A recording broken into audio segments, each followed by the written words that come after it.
Hey, welcome to the show, everybody. Welcome to the fifth day of the Iranian war. We're talking escalation and allies. It's a lot going on with the whole Iran thing. It's still looking pretty darn good for our side.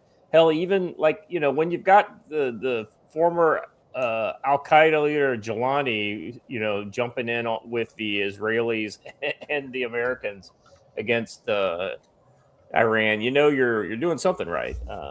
Making everybody so happy. I think that has a lot. Well, go ahead, sir. Go ahead. Some might say he's always been an Israeli agent. What do I know? Some might say that. I mean, let's be honest, Joe. I would rather him be an Israeli agent than to be an Al Qaeda mole. But that doesn't mean he can't be both. Yeah. I mean, again, you're saying things that sound different, but mean the same thing. Right. Yeah. We're definitely finding out that there was a lot of Israeli moling going on within Iran. They're definitely pretty damn good about that. Guys, how you doing today? Joe, how are you? How are you doing this fine morning? How's any snow on the ground? I defer. I'm going to be Sweden or Switzerland on that question of how my life is going, but it is a good day here. It's a little bit rainy, but it's actually quite warm. It's 36, so not a bad day. I got to play amateur lumberjack all day yesterday, which is always fun. Yeah. Good times in Montana. Good times. Watcher, how about you? We've all been following your trials and travails with like your computer situation. You want to give us an update? It's going good. It's going really good. I broadcast to you today from Zorin. I found a way to make basically any web browser do the same thing that we were wanting Edge to do. Very cool. Yeah. Turns out that it's a whole different shortcut on your keyboard if you want to do that. Anyways, doing great. Except for one little factor, and it's similar to what Joe just said, kind of, except for Joe expressed it in a positive light, which is I think the winter just gave up. I think it made a little half-hearted attempt at maybe we'll have a little bit of a winter here. Fuck up, I'm done. And I'm sad. We need that snow really bad. But apart from that, doing great. No virtual machines, nothing at all. Very good. I'm just glad things are working for you. Yeah. You've had some trials and tribulations. So I'm just glad you guys have stopped getting hit with 4d6 sonic weapon every random interval, like 5 minutes, I suppose. Yeah, well, that definitely our ears are not suffering for that, so that's good. Anything else going on in your neck of the woods? Any projects? Local shipping's done, and we're still climbing through the morass that is trying to ship to foreign nations. So there's that. If you're in the continental, or if you're in the U.S. period, including military post offices, your land and sea shipment has shipped. If you are a dirty foreigner, your post office is making me do a bunch of extra stuff, and then I have to take it into my post office open so they can inspect it. So, yeah. It's so weird. Yeah, you're probably not getting it into Kuwait. I'm just saying. The FedEx plane will probably get shot down, knowing Kuwait. I want to point out, though, that I am here for the submarine making a kill in the open sea. Not in restricted waters, right? I feel like we're living the modern version of the Hunt for Red October almost. I mean, not quite, but it's. I'm here for it. I want to see. I hope it was a 688 boat that got the kill, but Can you imagine being the captain of that ship? He's like, all right, Port Collins, Sri Lanka is over. There's a lot of open ocean between here and Iran. And there we go, right to the bottom. I think that's where I would have just, as soon as you hear about the war, because I think they took off on the 28th, I would have turned right back around and went right back to India and been like, we apply for asylum. Actually, if it had gone into a port in India during the hostilities, it technically should be detained by the Indians. That's what I'm saying. Be interred. I want to be interred. Yeah. Well, I mean, now Sri Lanka's got another artificial reef.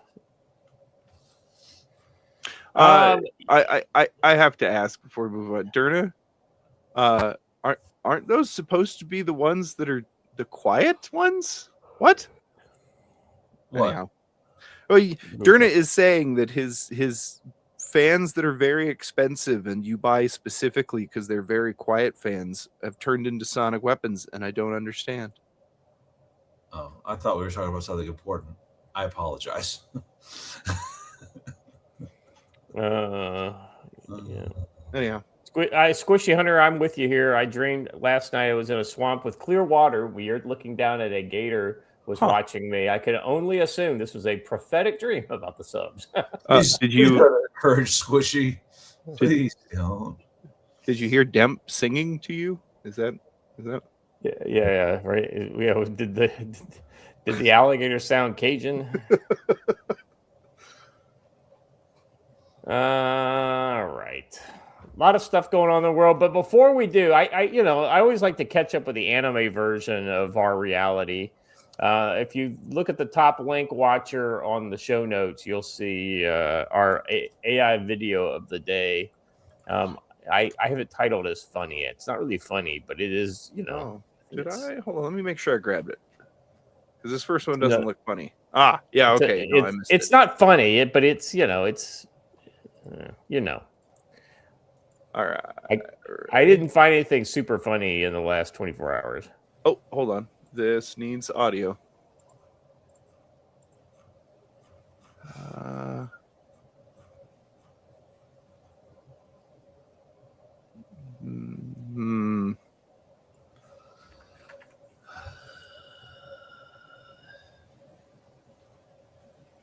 Great. Sorry. Are you having to figure out how to do all this I stuff have to select exactly which tab it is out of the 100 tabs that I have open. Yep. Sorry. Well, you might have to change your tab management system. Yeah. Why don't you take this one?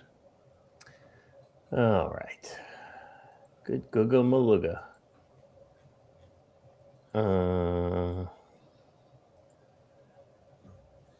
There we go.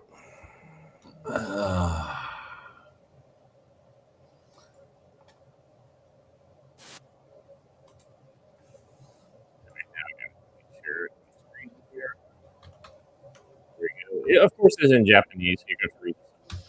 先ほどアメリカ合衆国軍はイランに対し大規模な戦闘作戦を開始した。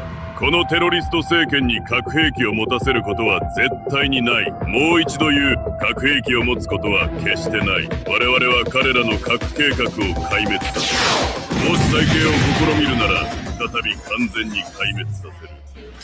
我々は彼らのミサイルを破壊し、そのミサイル産業を地上から一掃する。彼らの海軍を殲滅する。アメリカ合衆国軍の力と威力に挑戦する者は誰である。その代償を払うことになる。革命防衛隊及び全ての武装勢力に次ぐ。武器を捨てよ。完全な面積を与える。さもなくば確実な死を迎えることになる。イランの誇り高き国民へ、自由の時は今だ。アメリカは圧倒的な力と壊滅的な軍事力であなた方を支援する。I feel like that was like the JoJo update of the war thus far. He's getting good. Yeah, I mean, it's a good, for AI stuff, it's good, It's still AI stuff, so. Be the American the Japanese think we are. It's true. That's true. Listen, when a country like Japan says you should never underestimate the United States military, they might have some experience with it. It's exactly. Oh, when Japan says "you done fucked up, boy," it's true. You get a $10 over on Rumble. I had a bunch of things closed, so Rumble is on. Let me open it back up. Security verification, Rumble. Thank you. I am not a bot.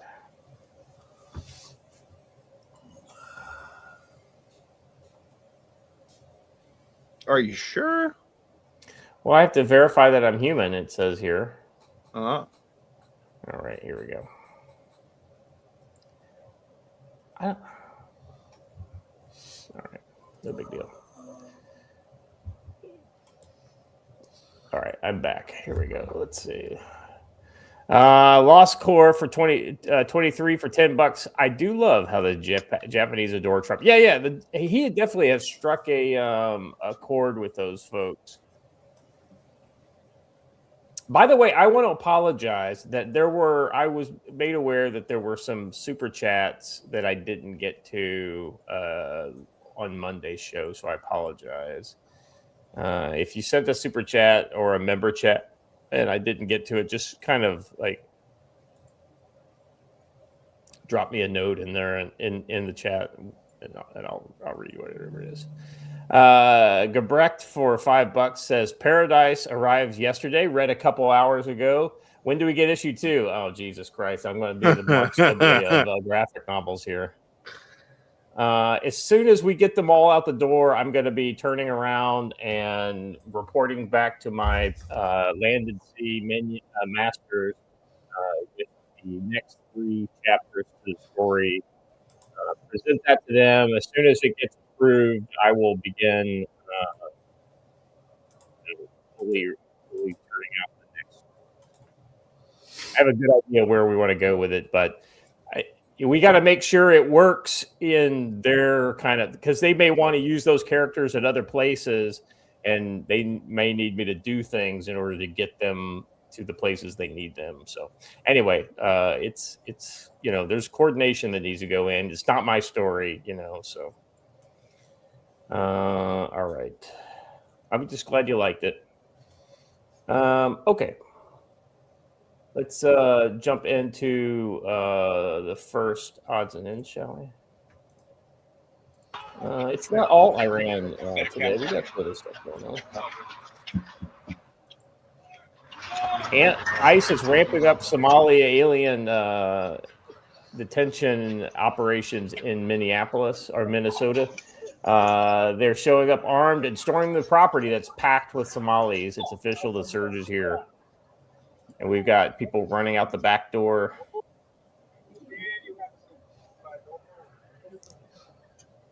What's going to happen is they're going to get tackled and hurt and then be mad because they were tackled and hurt. Well, you're running, right? Yeah. You all right there, Watcher? Yeah, I just had to cough. Oh, okay. So, we just had that announcement from the State Department that basically all the kind of protections that Somalis get to be able to stay in the country, they've lost those protections now officially. So there was a term that they used for that, Joe. Do you happen to remember what it was?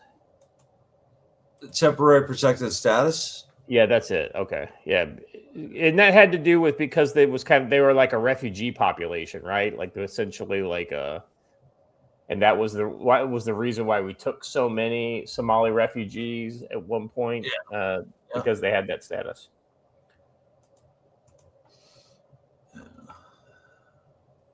I want one of these ICE guys to just show up one day with a saw, like a M249, I think that would be appropriate. You never know when you might need a saw when dealing with masses of Somali hordes. It's good to see that they haven't stopped. They're keeping these operations up. Anything else that you guys have been seeing about ICE operations or detention operations in the media? Because I'll be honest with you, I haven't seen shit about that for at least the last 2 weeks. No, I haven't either. Yeah. It's Storm been. Mission. I don't think it's actually ramped down. I think it's just gotten more low key, and the media has just kind of let it go because of that. Yeah, just other stories, right? Yeah.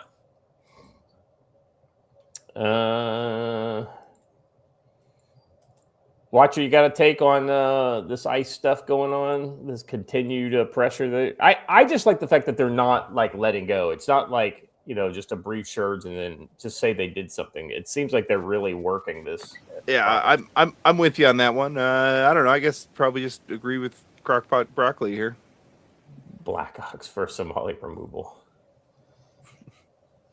Somali down. Sounds like ICE finally fixed the glitch. The sand people ought to be sent back to Tatooine. I mean, just the way it goes. There was a video of Colorado with ICE using a rented Subaru as camouflage. That's awesome. Jay Clark, what do you drive, bro? He's Subaru. I'll just throw that out there. Housing. I pointed out that Jay Clark is very clearly a lesbian because he wears flannel and drives a Subaru. and his middle name is Helen. When is the purge? I mean, it's kind of going on right now in Iran, isn't it? All right, gentlemen, we've got some big news in Texas politics overnight. Several primaries going on for statewide and national races. Let's watch this first clip. Looks like Eye Patch McCain got the what for? Wow. Wow. Okay. This is Montgomery County, the Woodlands. Wow. This is the early vote. Again, this is Toast-based. I apologize. I've been saying it wrong. I only read these names on paper sometimes. But look at this. A monster margin in the early vote over the incumbent. 28 points. This is Toast-based Montgomery. Yep. This is Harris. The other half, he's also leading the early vote there. What that means is 60% of the vote is in this district, and it's a 7,500 vote margin, nearly a 20-point margin for Toth over Crenshaw. Would need to win the same-day vote in the mother of all landslides if he's going to catch Toth at this point. Remember, Crenshaw, the only Republican without Trump's endorsement, incumbent in the House side in Texas, and starting to look like he needed it. Steve Kornacki delivering the drama. Okay, wow. Okay, Wow. So, two things. I hate how they always try to make politics seem like sports now, right? With the rolled up shirts and the jumping around. It's just calm down, son. And two, I think we should have done an experiment here. We should have gotten a head of cabbage to run against Dan Crenshaw. And I bet you it could have won too. Yeah, the Dan Crenshaw is the only people who voted for Dan Crenshaw are people who are completely offline and just showed up. Dan's on I voted for him last time. I'll vote for him again. They just don't watch the fucking news or, here's the other thing too, Joe. I guess Ken Paxton when he ran against Cornyn.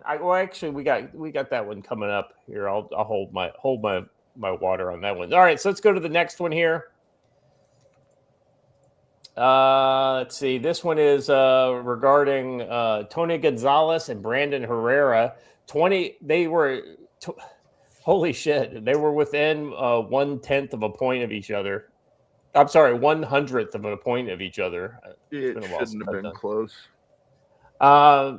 The irony is if all these people for Ken Barton and Francisco Canseco were basically like, I don't want to vote for Tony Gonzalez, and they didn't know who Brandon Herrera was, then maybe those would be easy pickups. But the problem is runoffs generally just have terrible turnout, right? And I can't imagine anybody is turning out for Tony Gonzalez because they are passionate about Tony Gonzalez. I would tend to agree with you. I think people turning out for Tony Gonzalez are generally either I just vote Republican and that's whose name I remember from last time. Yeah. Or that represents the Republican Party's ability to manipulate a ballot. Let's see. Radcon Hazard says the investigation into Tony is about to drop. The 3 month is going to be a blessing for Brandon. Yeah, I think that a lot more is going to come out in public on that. I think because Brandon has shown that he's not just a flash in the pan. He's a real candidate here. I think that he's going to get some money going into the runoff, and these will be people that just don't like Tony Gonzalez. And I would really love to see some of these more popular people like some of the turnout organizations like Scott Pressler and some of the people like that get involved here. But he can't be everywhere. Facts. I'm pretty sure Herrera gets spot. Yeah, I think that's what I'm praying for too.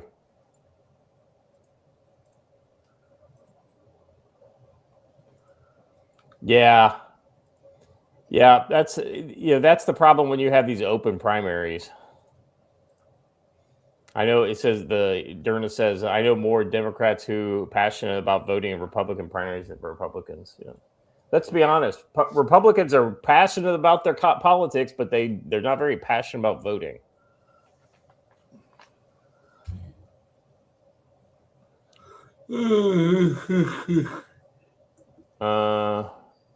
I guess there was an update, and Brandon Herrera came out on top, but by less than a 0.1%. Again, it shouldn't have been close. Yeah. Anyway, so that is happening. So there was a ballot initiative on the ballot in Texas. This one did go well for us, evidently. Breaking Texas Patriots, you did it. Your voices were heard. 95% yes on Proposition 10. Texas should prohibit Sharia Islamic law. Why the fuck does this even have to be a fucking vote? This should not even be something that you have to debate, right? This should be an automatic. It's not compatible with the United States Constitution. Simple. Speaking of Sharia law, welcome, Jim. Oh, man, I see the flag of Texas. I got to get on. Right. Good morning. Yeah, we were just talking about the Proposition 10 in Texas. 95% yes, that basically said that Texas should prohibit Sharia law. And we were just saying that this is something that never should have even been a question. Yeah, the problem is you've got money being put at things and pulling together signatures and doing this. It just becomes disruptive, right? But that's actually the goal. There isn't a goal to win. It's a goal to be disruptive. And so you're going to see a lot of this crap go on around the country. And what they're trying to do is create exhaustion of the next proposal, right? And then they can try to sneak some stuff through, like the redistricting in Virginia and all that other nonsense. So you got to stay alert, pay attention to what's going on locally in the elections and get to know your local leaders. The ones you like, keep them. The ones you don't like, vote them out. But you got to show up. Well, yeah, I mean, there has been a lot of Muslim money coming into Republican politics, that's what kind of fucked up reform in Britain was all the Muslim Indian money coming in. These are nominally conservative, backers, but when you're trying to do something for the American people, it doesn't help when you've got Muslim money. And you got a guy like John Cornyn basically saying, "Oh yeah, Muslims are great," Well, you've got a layering. So when you end up talking about Islam, you end up in a discussion of layering. You have people who go about their day-to-day business who happen to be Muslim. Great. Yeah. The problem you get into is when you get one radical cleric or a group of people, when you go out to what I would describe as the mainstream Islamic peoples, and they call for their support, regardless how crazy the person is, they tend to publicly support it. In the back room, they'll go, "That guy's nuts." But as a group, they move together very well. And you see this in Northern Virginia. 90% of the guys in Northern Virginia, the guys and girls who are Islamic, are just operating on day-to-day principles. I'm going to feed my kids, get to school, blah, blah, blah. all it takes is 4 to 6% of the population to be hard dangerous or hard crazy or Islamicists, and it distorts it. You can't get the majority to ever take action against them because Yeah. they fear being shunned within the community. So that's always been a problem. I mean, that's a problem in the UK. It's a problem here, but in the UK, they've just let it get totally toxic. So it was an interesting problem, and London, and all the other major cities are suffering from it. Yeah, it's a real problem everywhere. Speaking of rhinos, here we go. We got another runoff that shouldn't have to be a runoff, but it is a runoff. Let's see. Breaking: Texas AG Ken Paxton and Rhino Senator John Cornyn are heading to a runoff election in the Republican Texas U.S. Senate primary, as neither of them received 50% of the vote. The funny thing on the Democratic side of this is Jackson. I think her name was Jackson. Was the female? The African American female. Anyway, she was really mouthy, and she's been a big fucking problem.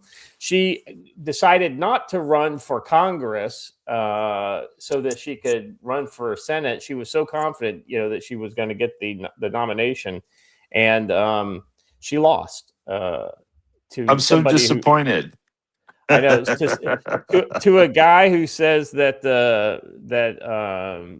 God has no gender, or he is bigender or bisexual or something. I don't know. I don't know that either one of those people are along for the world in Texas. No, I didn't understand her from day one. I mean, that's not Texas from my perspective.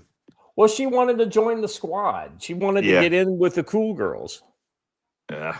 Well, she's in with the cool girls now. She'll be doing flak work in Austin if she's lucky. Yeah. Well, I mean, she's dumber than a box of rocks too. She proved that in more than one congressional hearing. So yeah, but she's got a law degree, so somebody will be stupid enough to hire her. There is periscope footage released of the Iranian frigate getting torpedoed. You gotta love that, man. I want to see that. Yeah, it's out there. It's out there. We need to see if we can find that. All right. That's all I got on Texas politics. Any kind of broader statement or broader kind of points on that, Joe, as far as any of these congressional or Senate races that you're commenting on? Joe must have stepped away. Yeah, so Cornyn, Cornyn's a perfect example of a Republican who's kind of gotten lost. He came in. He's taking too much money. Yeah. Yeah, he came in blazing, and now he seems kind of distracted by Thune World and the do nothing Rhino world. I think it's one of the problems in the Senate. It's why we need more churn in the Senate, and I think that should be part of the party platform. The RNC should begin to try to churn some of these guys. Problem is, it never happens. So I'm very disinterested in the power levels in the Senate these days. I find, speaking of politicians, Democrats and Republicans, listen to old John Fetterman after his he gets briefed. He was, I guess, one of the gang of 8 that got briefed on the war. This is what he had to say. The top 55 of them were killed, and I think they just blew up 80 of the randoms mullahs too. The randoms mullahs. Pretty great, actually. So, pretty great. Right. Dude, let's hear that again. Dude. I'm so proud of Fetterman's monster. He's way better than Fetterman, that's for sure. All right, let's hear that again, though. Just The top top 55 of them were killed. And I think they just blew up 80 of the randoms mullahs too. Mullahs. That was pretty great, actually. That's pretty great, actually. Look, I mean, I'm sorry. It's exactly like Frankenstein. Like, it comes out and it's this unlikable, horrific monster that you kind of right, and then as time goes on, it learns, right, and then it grows on you. It's And like then you're in like, the book. aw. Can I point something out about Fetterman after his recovery from brain injury? Is he talks just like Donald Trump. It's not wrong. Yeah. No, if Donald Trump had grown up as a Philly tradesman, yeah. No, exactly. They started a brain, Yeah. right? And now all of a sudden he has one. He's not stupid. I'm not saying that. His word choice, though, is just different. And Trump suffers the same thing. Trump uses words in and out of context in a way, and he comes off as being coarse sometimes. So Fetterman and Trump are speaking the same language, which I find really interesting. For me, that reinforces the concept of being hopeful, right? There's the little glimpses of light in this for DC. I'm sure somebody's racing to extinguish them immediately, but you do see them with these two guys. Yeah. No, I think that's right. I'm sorry. I'm looking at the stuff that they put out on the DOW account. Trying to find that Periscope footage for you guys. I guess it let the vessel leave the port, and at like the 3 mile mark, they took it. I mean, they took it really quick. So they call harvesting. It's got to get off of the game reserve. Once it's off the game reserve, it's free to harvest. Yeah. Speaking of things that were free to harvest, Joe, this is not going to help insurance claims. Sure it is. Russia I guarantee you that ship did not have insurance. You're absolutely right, because it's one of the Shadow Fleet, So it's a sanctioned Russian flag sanctioned tanker. Russia says Ukrainian drone boat blew up the Shadow LNG tanker in the Mediterranean. At least 10 tankers have reportedly been hit by IRGC forces in the Straits of Hormuz, according to Iran's semi-official MER news. At the same time, the battlefield appears to have widened beyond the Gulf region. No, it isn't. This is a completely different fucking battle when it's Russia and Ukraine. Don't get it fucking twisted. The Russian flag LNG tanker carrying fuel from Russia's blacklisted Arctic LNG-2 project was reportedly hit by Ukrainian drone boats in the Mediterranean. The tanker was likely en route to China, which has been the sole buyer of gas from sanctioned Russian export projects. According to ship tracking data, the vessel was carrying cargo that originated at the Arctic LNG-2 project, which the U.S. sanctioned in 2023. Let's see. Russia's transport ministry stated on Telegram that the attack on the LNG tanker was carried out by the Libyan coast, from the Libyan coast, by Ukrainian unmanned boats. Aerial footage circulated on X shows severely damaged Arctic Metagats. Look at that fucking hole in the side of that sucker. I would point out that if that ship was really going to China, it's taking the longest and most convoluted route. But anyway, yeah, that's quite a hit. Yeah. Right amidships at the waterline.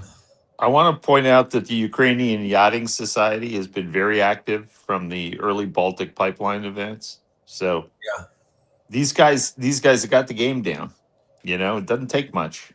Yeah, you can get you get yourself the 65-foot schooner, strap a couple of these things to the deck and cover them with a tarp, and you're cruising the Med looking like everybody else. You can really ruin someone's day. But there are a lot of lessons to be learned here about kind of security, domestic security too, which doesn't take a whole lot of people to really mess up your day. Joe, looking at the route, it looks like they were trying to go through the Med to the Suez and then to China through the Straits of Malacca that way. I almost think that it might have been the long way around, but if they went south of, avoided the Panama Canal, and went the Pacific route, that might have been way safer, you know. I would have went through waters I controlled. I would have went around the Arctic route, to the Bering Sea and down. Less restricted waters, less waters where someone can turn me away, like the Suez Canal and Straits of Malacca, where the sovereign states could say, no, you can't come through here. Yeah. Well, I mean, maybe that's just tougher to do in the winter, I guess. I don't know. Yeah. I don't know anything about that shit. So it didn't work out for them. That's for damn sure. As they say, another one bites the dust. I'm finding the tanker wars to be interesting. Yeah. Well, what I'm finding interesting is all the tankers that we continue to seize. So evidently we've seized like 15 tankers. We've got a fleet now, guys. We've got a fleet. I'm telling you. I'm curious. What are we gonna do with them? You know, I think we should flag them and turn them into auxiliaries. We're going to need them. Yeah. Put them in the merchant marine and hire Americans. That's a great point, because I'll point out something that most people are missing right now. China is counting the missiles we use, right? If this goes on for another 7 days, China has a pretty solid opportunity here to engage us at a time in which we're almost out of ammo. Yeah. Not ammo, just the important ammo. Yeah, these missiles can be cranked out in 10 minutes. So yeah, the SM2s and the THAADs and the things. We've been talking about that for a couple of years now because of the Houthi thing, remember? Oh, yeah, 100%. Yeah, I mean, we were worried about SM2, SM6 numbers back when they were hammering the Houthis, because they were trying to expand production, but getting the semiconductors for the production and the materials for the production, you know, that gets hard. And so if you look at people like Raytheon, you saw Harris Corporation is spinning out its missile division into an independent, publicly traded company, right? So everybody's making the money. Hopefully, a lot of the money that's being made in the public markets is being turned back into U.S. domestic production. You know, that's what's needed is new infrastructure, rather than having single points where you buy a single platform. You've got 2 or 3 people building these platforms independently. Well, you know, one of the things that I was thinking about the other day is, you know, like Tomahawks is a great example, right? We are making updated Tomahawks, I guess now. They've restarted the production line because they had shut it down. And so most of the Tomahawks we're shooting now are almost 20 years old. Yeah, they're end of life. They need to be, you need to use them or scrap them. Well, the thing is that the Tomahawk was one of the munitions that kind of dictated the size of those Mark 44 VLS tubes, right? Yep. And it seems to me like they need to go to an Anduril or one of these other kind of newer startups that are agile and low cost manufacturers and say, listen, we need something that's an 85% solution to replace the Tomahawk, right? And you got to do it for $220,000 per. Right. It has to fit. It has to fit the same thing. It has to do 85% of the mission, you know, and it's got to be, you know, like a tenth of the price of a Tomahawk. Yeah, TLAMs. The TLAMs are expensive. They're a $2 million missile now, plus, right? Yeah. So you know, but boy, they seem to be doing a good job. I mean, we got it. Here we go. Watcher, I've got that. If you didn't already have it, the Periscope footage. But we'll show that here when we get into segment 1. All right, we got one more odds and ends here. So Joe, they're trying to sneak in a totally separate new war in on us without telling anybody. Breaking U.S. military. It's laughable. What's that? I don't find it nearly as funny. Well, I mean, it's ironic that, you know, they're trying to do it multiple engagements like this at one time. U.S. military just launched an operation with Ecuadorian forces against designated terrorist organization in Ecuador. Iran, Venezuela, Mexico, now Ecuador. American forces are operating on multiple fronts simultaneously. Now, that being said, this probably is not a large operation, but it's still concerning that we are potentially stretching ourselves too thin, right? Yeah, 100%. All they've said is against a narco-terrorist group. They haven't given any other details, haven't mentioned a thing or two about what we're actually doing, who we targeted, and what happened. So I need more details before I can make an accurate analysis, I guess. Let's see. I found another. Okay, hold on a second here. Terrorist groups like Los Choneros cartel marking the first U.S. land action against the cartels in that country. So he says like. So it doesn't mean it necessarily is that cartel, but it's. I guess that's one of the cartels there. Still kind of it's still pretty low on facts. So. Hopefully the DOW will be forthcoming on that and give us a little more information before, we find ourselves dropping bombs on Ecuador. Who knows? Maybe we don't have any bombs left to drop. All right. Joe, you want to talk a little bit about tactical-wisdom.com? Maybe, I guess. Check out tactical-wisdom.com. You can buy books there. That's the rumor anyway. Folks don't seem to be doing so, but hey, maybe check it out. I've been meaning to get an article out there, but apparently my week has been taken from me. So we'll see if we get a new one out. There are classes listed. We've got some pistol classes this weekend, and we have a lot of other classes planned for the rest of the spring. They're all over there. Just about every weekend we have something on the schedule. So come on out and learn a few things, and hang out at subscribe at tactical-wisdom.com to learn even more. And for more exclusive and breaking intelligence stuff, whatever, check out tacticalwisdom.locals.com, where we got a lot of cool stuff going on there. So very cool. And Wrench Turner. The way you spelled naval, does it shoot lint? Because that's not the right way to spell naval, bro. Anyway. It shoots an orange at you.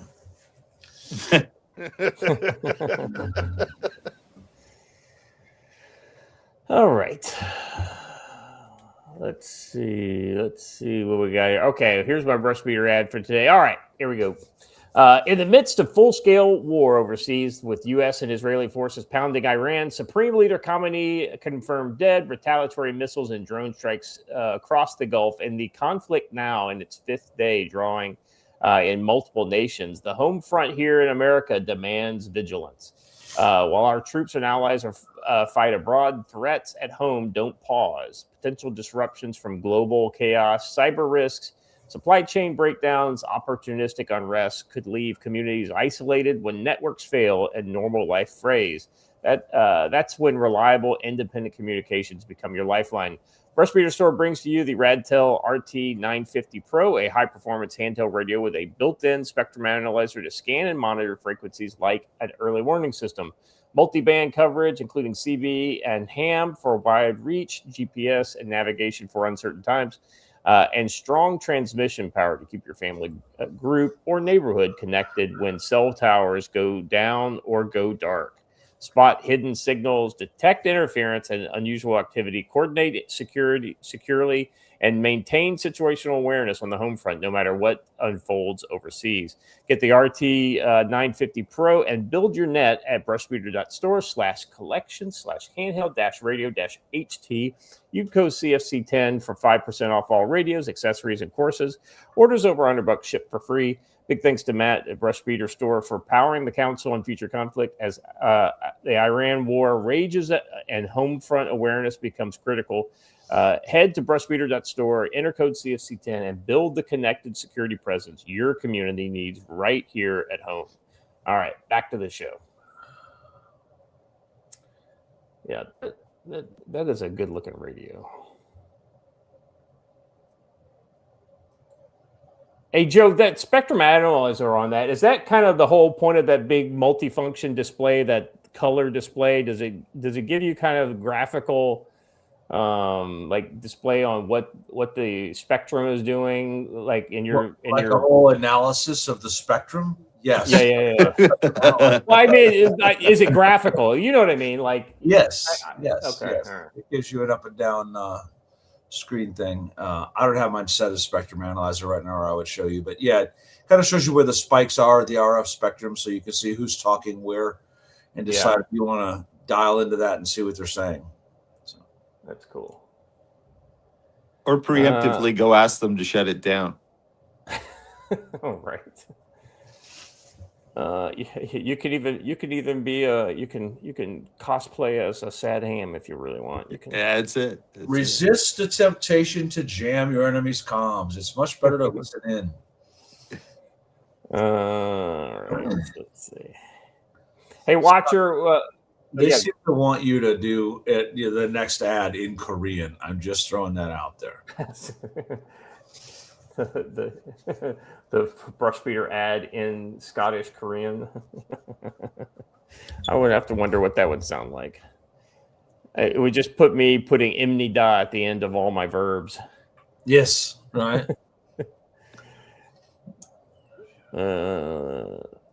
Yeah, spectrum analyzer imni da. All right. Hey, Mr. Lamb raises a good question. If you're on the fence about radio, consider using them just for listening. Iran is using a one-time pad to send coded messages. I actually listened to that. They did send out a rather lengthy number station one-time pad message. It's a little bit ominous. I would be worried about who they were talking to and what they were saying. But you could also go check out Matt's SIGINT course to learn how to do that, how to use a spectrum analyzer, how to analyze who's talking around you and what they're saying, and then what to do with that information. March 28th will be a good day for that. Daisy Girl reminds you to buy Joe's book, and there is a link to Joe's books. Yeah. Very good. Just Me, Texas says, okay, guys, I got one for you. Wife's boss called from the office needing help. I went with her, found the nosebleed from hell. Nothing in my trauma bag was any use. I now have a tampon and Afrin in it. Okay. So let me just tell you that unless it's a vagina, the tampon does not belong there. Okay? Seriously. Just ball up some gauze and use that. Yeah. Tilt the head back and pinch the nose. That's all you got to do. Low-key LARP gifted 5 subs to Future Conflict. Thank you very much. We appreciate that. And 3 of those were immediately given out to Wrench Turner. And I don't know how to say that. By the way, Tracer Frenzy. The Afrin will actually probably aggravate the nosebleed problem. Don't stick additional substances in the nose when it's bleeding. Yeah, you just let it, unless they're a bleeder, just let it clot naturally, right? Yeah. No, you guys, please stop. Please stop. Tampons are not for bleeding control. Stop. I mean, let's be honest. Tampon's one of those kind of like, if you don't have anything else, then you can use it. But there's plenty of things you would use before you even get to a tampon. So don't ask. I need to be prepared, and Ursus Theodorus in here to back me up on this. Come on, guys. All right. Let's jump into the Watcher. I'm gonna give you a link here. Let's start with this instead of the map, because this just came out within the last, since we started the show. It's in the private chat. Yep. So this is about like 7 minutes long, so we may not want to listen to the whole thing, but this is Chairman Kane provided an operational update on Epic Fury. So let's see what he says about it.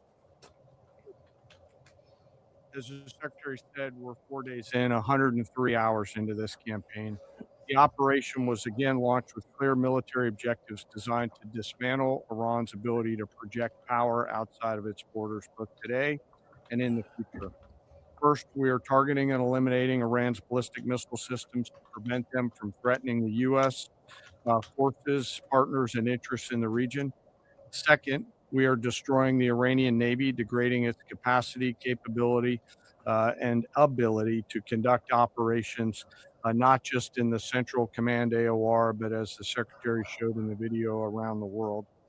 Third, we're ensuring Iran cannot rapidly rebuild or reconstitute its combat capability or combat power, and those phases will begin as the campaign continues.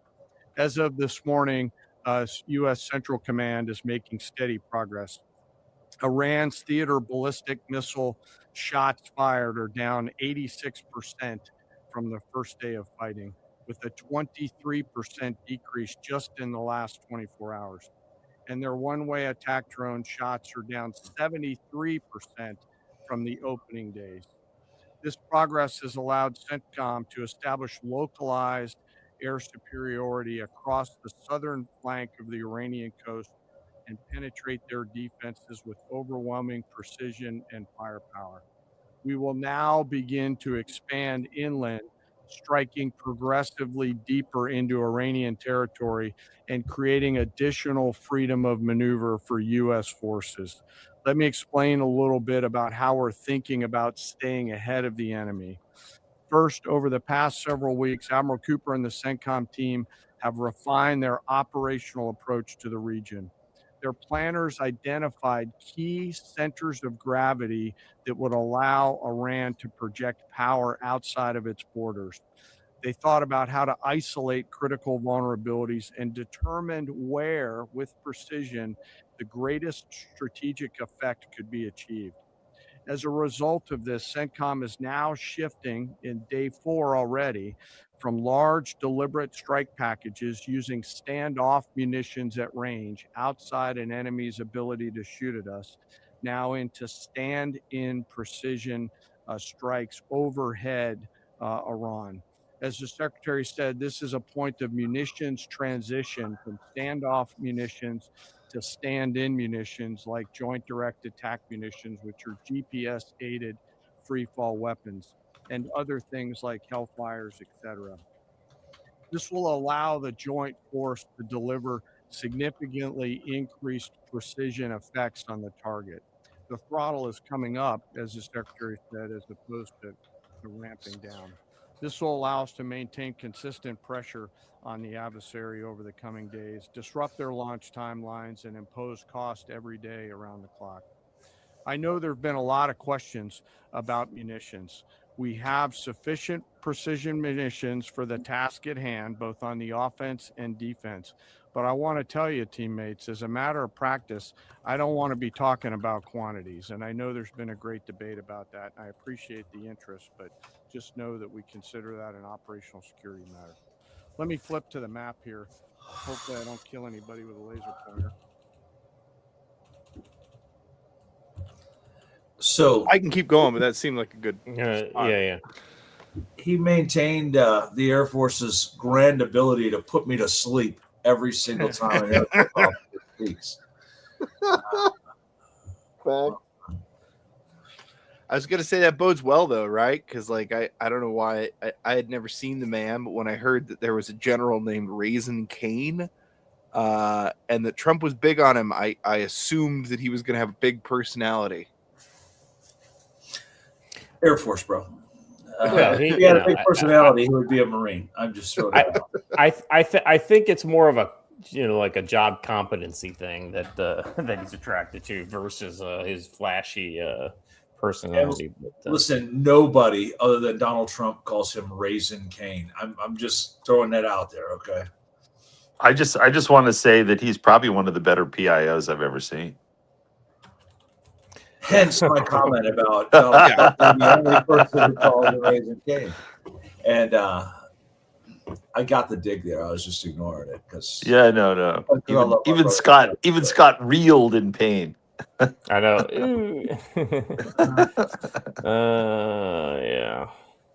Yeah. I just want to say though, these guys exude competence, and I think that that's a real stick in the eye to all the morons who've been out there squealing about Hegseth et al. I'm impressed. and I'm impressed at the long game. So, Kobisi letter says there has been a secret deal that the New York Times reports that Iran made a secret offer to the U.S. to negotiate an end to the war. The potential terms would be Iran to abandon or drastically curtail its ballistic and nuclear programs, Iran to abandon or drastically reduce support for proxy groups. In return, Trump has suggested he would allow Iran's surviving leaders to maintain power. Trump has suggested he would employ the Venezuelan model. It remains unclear if a deal is feasible at this point in time. Yeah, I'll be honest with you. I don't think that the people of Iran are going to be nearly as go along to get along as the people of Venezuela were. I don't accept because it says or reduce support for proxy groups. Nope. No, it's got to be nothing. I'm in the same place. There's no halfway. The Iranians are very adept negotiators, and they know that the West has been vulnerable to perpetual negotiation. Yeah. They'll go back into the perpetual negotiation game again. And that's just not acceptable from our standpoint because we don't have the capacity to wait. And that's the thing that's behind Trump moving so aggressively globally is they had some very smart people come in and say, if you wait 2 years, 4 years, 8 years, you're going to be shit out of luck. And that's not just Iran. That's economics. That's China. That's everything. Move now was the message. And I think it was a good one. I just, before we move on, I just want to offer a counter. How about instead of stop supporting them, you also give us their names and addresses and where they can be found on a given Tuesday? It seems to be what they did. Yeah. We can negotiate and bomb them at the same time. Bombs are a form of negotiation. Yeah. Yeah, I fail to see the difference. Yeah. I love the fact that in his briefing, Kane said, "Okay, well, we're done with the standoff weapons." He said, "Now we're going to stand-ins," and he went into a long song and dance about JDAMs and loitering and air superiority. So the price drops, right? Oh, the price of JDAMs is considerably cheap when you compare it to every other weapon we have. So slap a bunch of small diameter bombs on those babies and send the A-10s in. I think we're at that point. You're not wrong. I mean, it's starting to become, especially if we end up,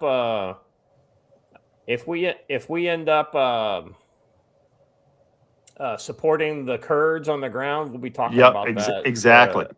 That's going to be really interesting to watch. All right. Let's jump into the links as we have them here. Let's start with the map. I think it's the map is the first one here, right? Yeah. Yeah. All right. Here we go. So there's two maps here. One is basically how we're hitting them, and the next one is how they're hitting us. First up, IDF struck key decision-making institutions on March 3rd, including the Assembly of Experts. We'll show pictures of that later. As part of the effort to disrupt the senior decision-making, the Assembly of Experts is an 88-member clerical body that was responsible for appointing and supervising the supreme leader. According to Iranian constitution, strikes that disrupt or prevent the Assembly of Experts from fulfilling its constitutional duty of selecting the next supreme leader would undermine the legitimacy of the regime. The regime is based on the principles of something. I don't know what that is. If I may add real quick, just a fun little flavor note to this one. Apparently, they had their EW teams have the jets that came in to carry that strike broadcast a message to all cell phones in the area roughly 5 minutes before the strike happened that says it doesn't matter who you pick, his fate's already been decided. Let's see. Iranian leaders have had devolved powers to lower levels in response to the combined forces strikes targeting senior officials and the central decision-making institutions. All right, let me look at the map here and see what we got. So basically, the green are confirmed airstrikes. The blue are reported airstrikes. The kind of yellow ones are report with explosion with footage, and the red are report of explosion without footage. So as you can see, they're not just hitting one area, though Tehran is getting the lion's share. You will notice a cluster in the north near Tabriz, Kermanshah, then Shiraz, and then in and around Bandar Abbas. The IDF reportedly dropped 250 bombs. Let's see. The Parchin military complex south of Tehran received a lot of that had an underground facility. Iran used Parchin military complex to develop and manufacture advanced munitions, including drones and missiles. All right, let's move on to the next one here. So this is the kind of more regional map. You got Iran on the right in kind of a pink color. Then you've got in the middle Iraq, Syria, Jordan, Saudi Arabia. And you can see by the shape of what's on the map who hit the target. So you've got Iran hitting Dubai, UAE, Oman, Qatar. Let's see. The U.S. and Saudi governments confirmed Iranian drone attack targeted the U.S. embassy in Riyadh. Let's see. We also have Iranian-backed Iraqi militias in Iraq. That's the Popular Mobilization Forces attack near Erbil. And then you've got Hezbollah in and around Lebanon and northern Israel. And you have Iran reaching all the way to Israel. I believe that was Haifa, like an oil terminal or something like that they were targeting, but I don't know if it was hit or not. I'll point out that the strike on the U.S. Embassy in Riyadh caused some superficial damage and a minor fire, but it was 2 direct hits by missiles on the building. So, yeah. So these are not nothing, right? I mean, like he said during the operational brief, the number of launches is down, the number of hits are down, but they're still getting hits. And to that point, we did, I think it was a Shahed drones on a National Guard or a reserve headquarters, or not. It was like a tactical headquarters for a sustainment unit, and we had I think 6 killed at that. A lot of Joe. I don't know if you saw this, but there was a lot of people kind of going on about they were complaining it didn't have enough protection. It was just basically a containerized building with T-walls around it and things like that.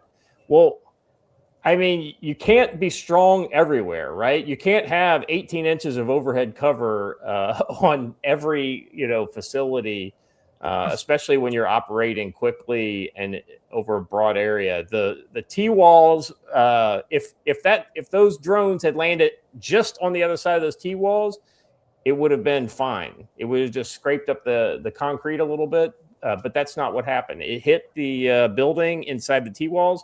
But what the T-walls did do, if somebody's outside the T-walls, they would have been protected from the shrapnel that came from that hit on the building. So anyway, there was. So we're praying for the families of those 6 service members who lost their lives, reservists. So good on them for serving their country. All right. Yeah, so this is just a map of Tehran and kind of like all the sites in and around Tehran. There's a lot of them, so I won't go into it here. Needless to say, that city is getting pummeled. With the exception. Oh, go ahead. I'm sorry, Joe. I was going to say, you getting pummeled, yo. I was just being silly. It's okay. No, you're right. Well, Joe, the thing that I've seen, with the exception of that girls' school, I haven't seen any reports of like major or even widespread civilian casualties in Iran. Like these. I mean, I know we're used to precision strikes, but it's getting to the point where I'm just not hearing any reports of civilian targets getting hit. Or even collateral damage at the sites that do get hit. Well, I think the one that did come out in the beginning turned out to have been an IRGC missile that fell, in the wrong spot. So, yeah, we've been doing quite well on our targeting and keeping it precise. Well, you also don't have Al Jazeera and BBC walking around. Yeah. Well, that's and true. the internet's down, and it really, what it reflects to me is that the general population in Iran is not on the side of the government creating false narratives, right? The most of the people in Iran, if they have access to communication, are telling the narrative of, be really nice if I didn't have to wear a scarf over my hair every day. That's kind of where I think this place is going.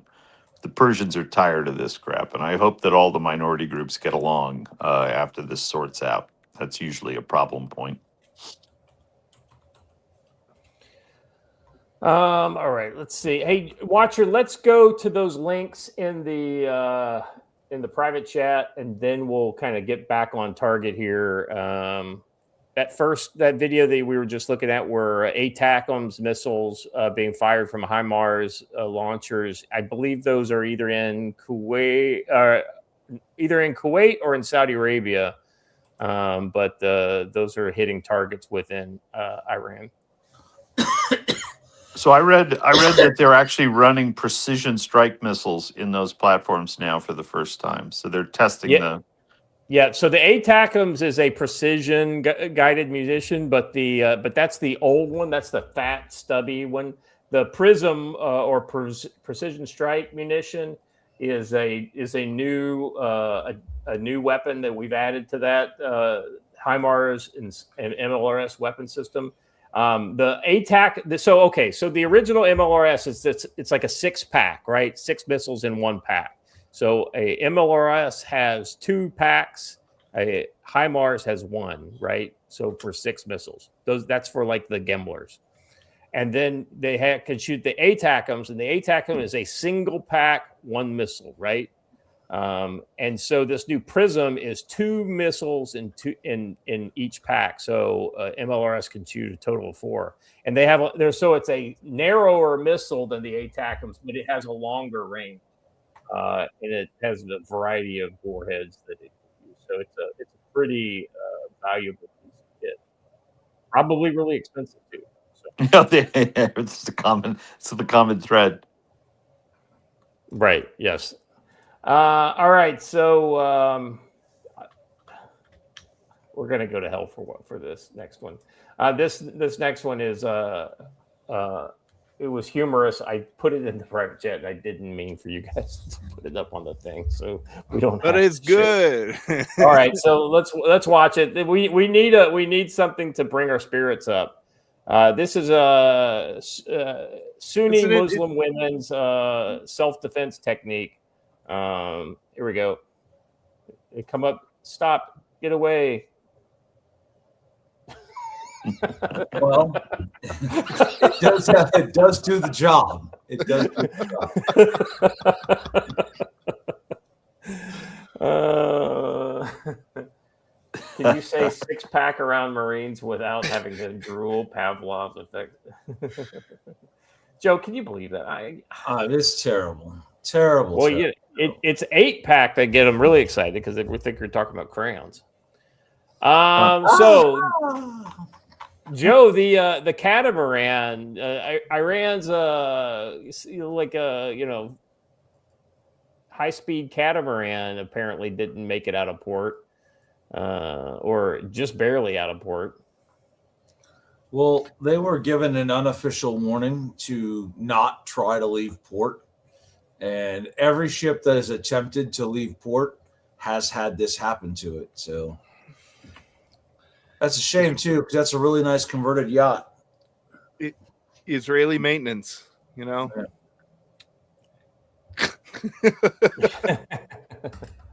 All right, and then I've also shared the Periscope footage, and I tell you, this is a hell of a love tap.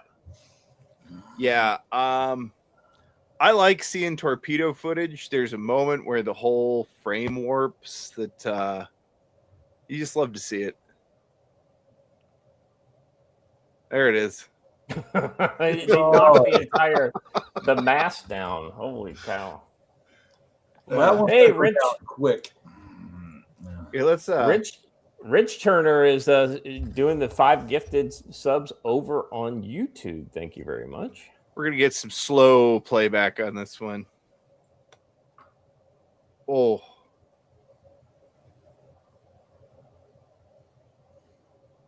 That's interesting. mean- Stern shot. yeah, Very interesting. hit the engine room.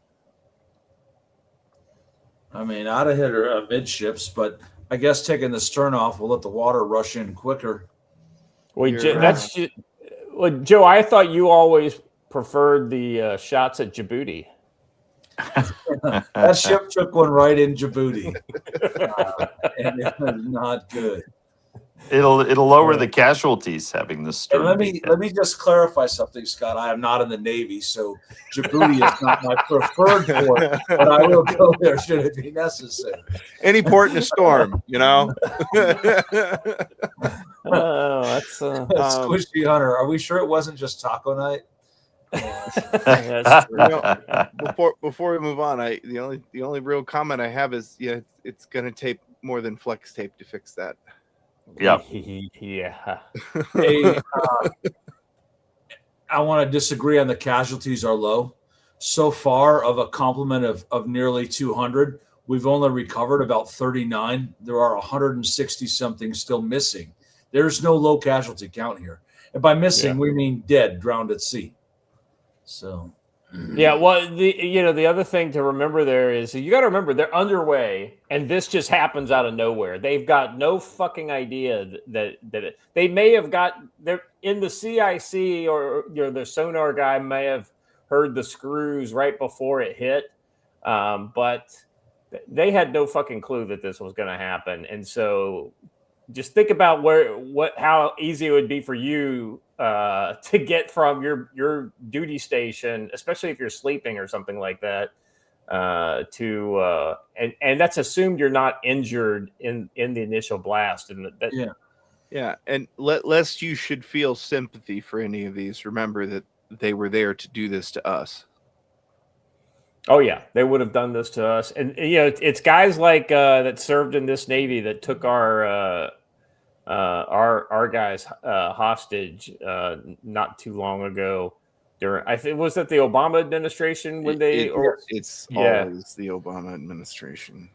yeah, when they took the 2 ribs, yeah. The two what is it, Swick boats or whatever. I tell you what, I totally blame those guys for not going down. Should basically not going hot on those Iranians, even though they got into Iranian water. You don't fucking just give up the ship. You have to love the intellectual chat that goes on in Rumble. Yes, we generally keep the water on the outside of the boats, and when the water gets in, it is generally a bad thing. It's a problem. That's when they hand you a bucket and they say, "Go to work." It's generally an issue when that happens. Yeah, good times. Good times. Well, it's just don't even think about doing something like this to our boats. We start wars with people who touch our boats.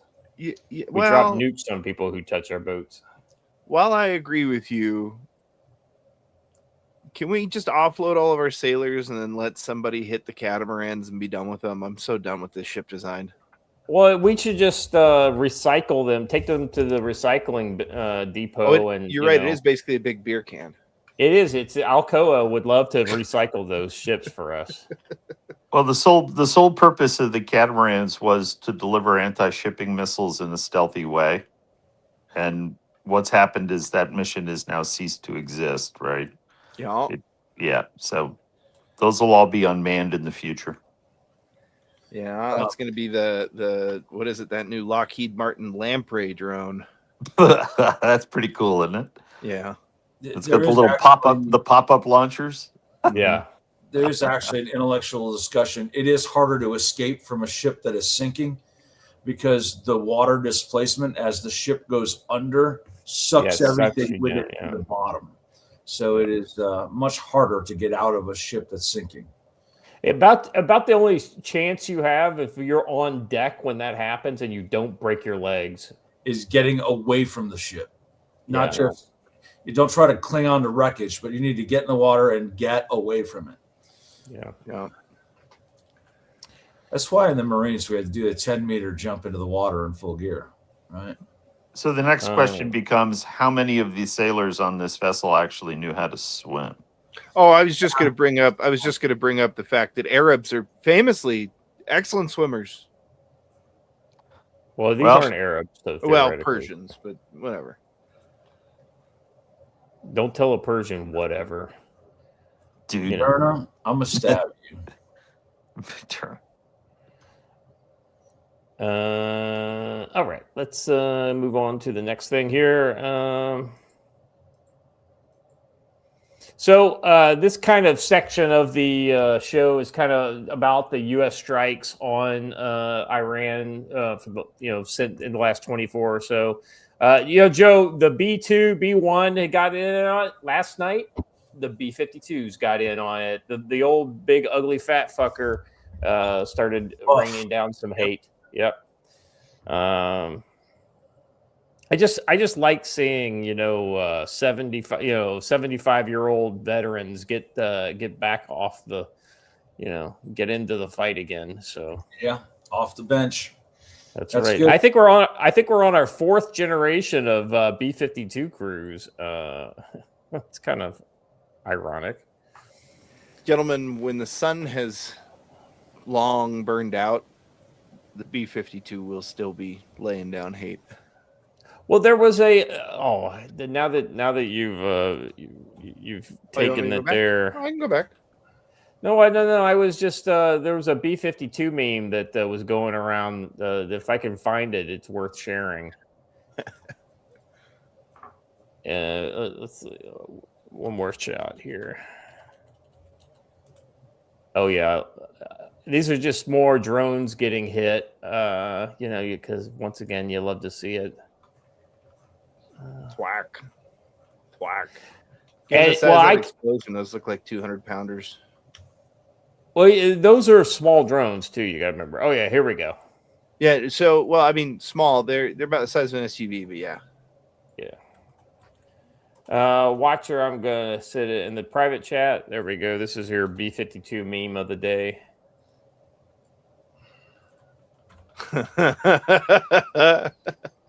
I expect to see the B-52 sometime in the Star Trek universe, updated with warp drive. Facts. All right. By the way, the B-52s are getting new engines, so I've heard they're getting yet another generation of upgrades. That they will continue to fly. Get this until like 2080. Yeah, why? What is it they say? Don't mess up something that's working, right? Like, yeah, that's exactly right. If it ain't broke, don't fix it. All right, moving on. Let's see. This is a IRGC bunker, I believe. Was. Yeah. Hold on a second. Let me catch up so I can read the. This is an Iranian army base in the Kurdish city of Baneh, which was hit in a targeted strike. So, in addition to IRGC, Basij, and Border Patrol outposts in the northern Kurdish region of Iran, that kind of, I think, is a heavy hat tip towards potential ground involvement by Peshmerga forces, coming out of Iraq. The Popular Mobilization Forces aren't the only people in Iraq ready to get into the action.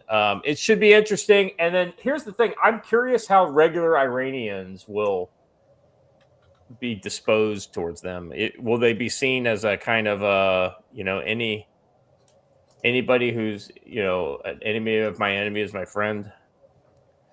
I thought this was interesting. A 5-4 building previously thought to be residential turned out to be a massive IRGC safe house. Basij would hide in there during the uprisings. After the bombings, neighbors found heavy firearms scattered all around.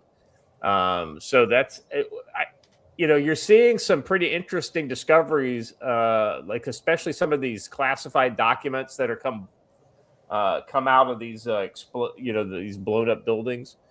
I tell you, if I walked into a building that was full of heavy weapons, nobody would know. Yeah, I wouldn't tell anybody about And it. it would not be on the internet. Let's see. Although I hear a rumor that someone's about to walk in my door with heavy weaponry. So, Well, I mean, it's never a bad thing. it might even be a dirty roofer. Uh-oh. Let's see. I didn't even know he was in the area. That's cool.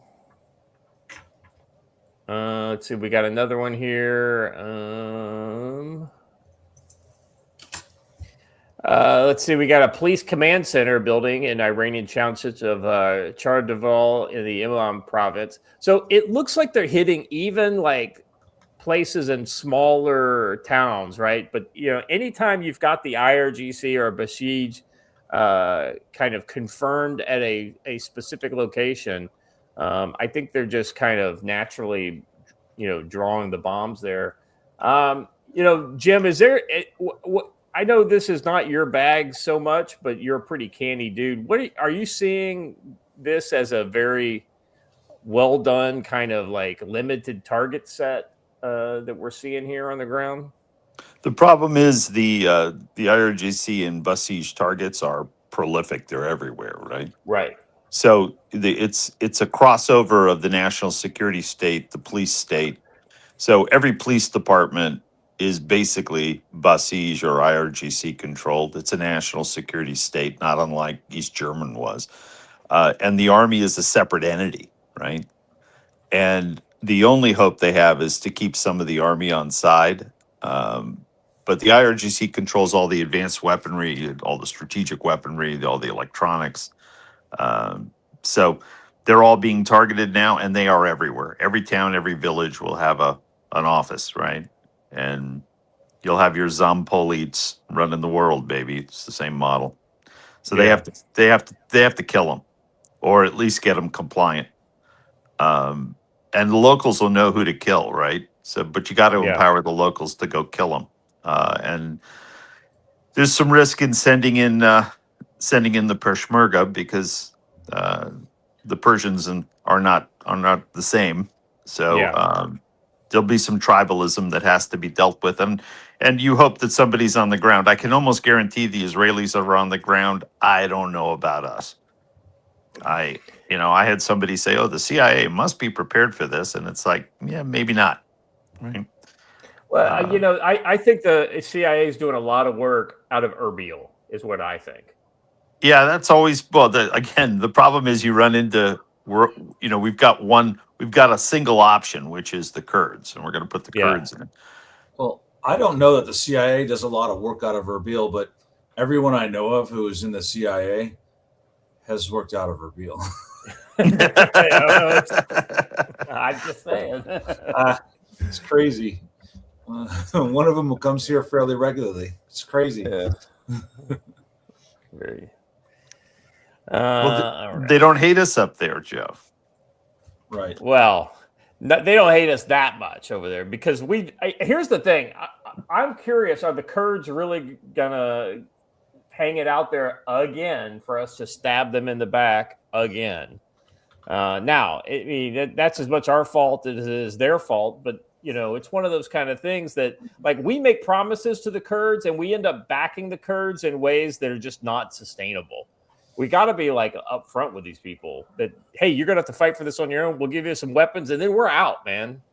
I'll tell you the long game with the Kurds in this is you actually give the Kurds access to the Gulf through Iran for their petroleum exports. And then you basically, you cut the Iraqis off as their single point of failure, right? So you have the Turkish stuff that went out through Syria. You have the stuff that comes down through Basra. This gives the potential of Kurdistan, which is the hot topic, I'm sure, much more viability. And the Kurds deserve it. They've stood with us, and we have kicked them around a couple times, which I feel badly about. Yeah. The only exception I'll put on that, the only caveat I'll put on that, is Depeche are 100% Marxist, and that's that's going to be a problem that bites us at some point. Yeah, so they're Marxist, but then you look at MEC, and they're even worse, right? Yeah, MEC are the real kind of like that's literally going to be like the Scorpion. Why did you sting me, Scorpion? Because MEC is literally that. And then on the other side, you've got the Baluchis, and the Baluchis are scrapping with Pakistan. Pakistan's scrapping with the Taliban. So you've got this whole tribal thing that's been spun up, and everybody's going to be playing for power. I'm going to assume that the Pakistanis were spun up as a distraction by us. We asked them to probably do it. There's probably money. There's probably money changing hands. That's how it usually happens. But I mean, well, and I think Saudi Arabia has definitely got their kind of, fingers in the pie there. Yeah, I'm trying to figure out who's big on the ground, and I'm going to say Israel's clearly big on the ground, but someone else has got to have a network in Iran, and I'm not seeing it, right? But I guess that's how they're designed. They're not supposed to be seen. But it's going to be interesting to watch how this all shakes out. And I hope we don't end up in a Gobani Far or 1950s type scenario in Iran. Yeah.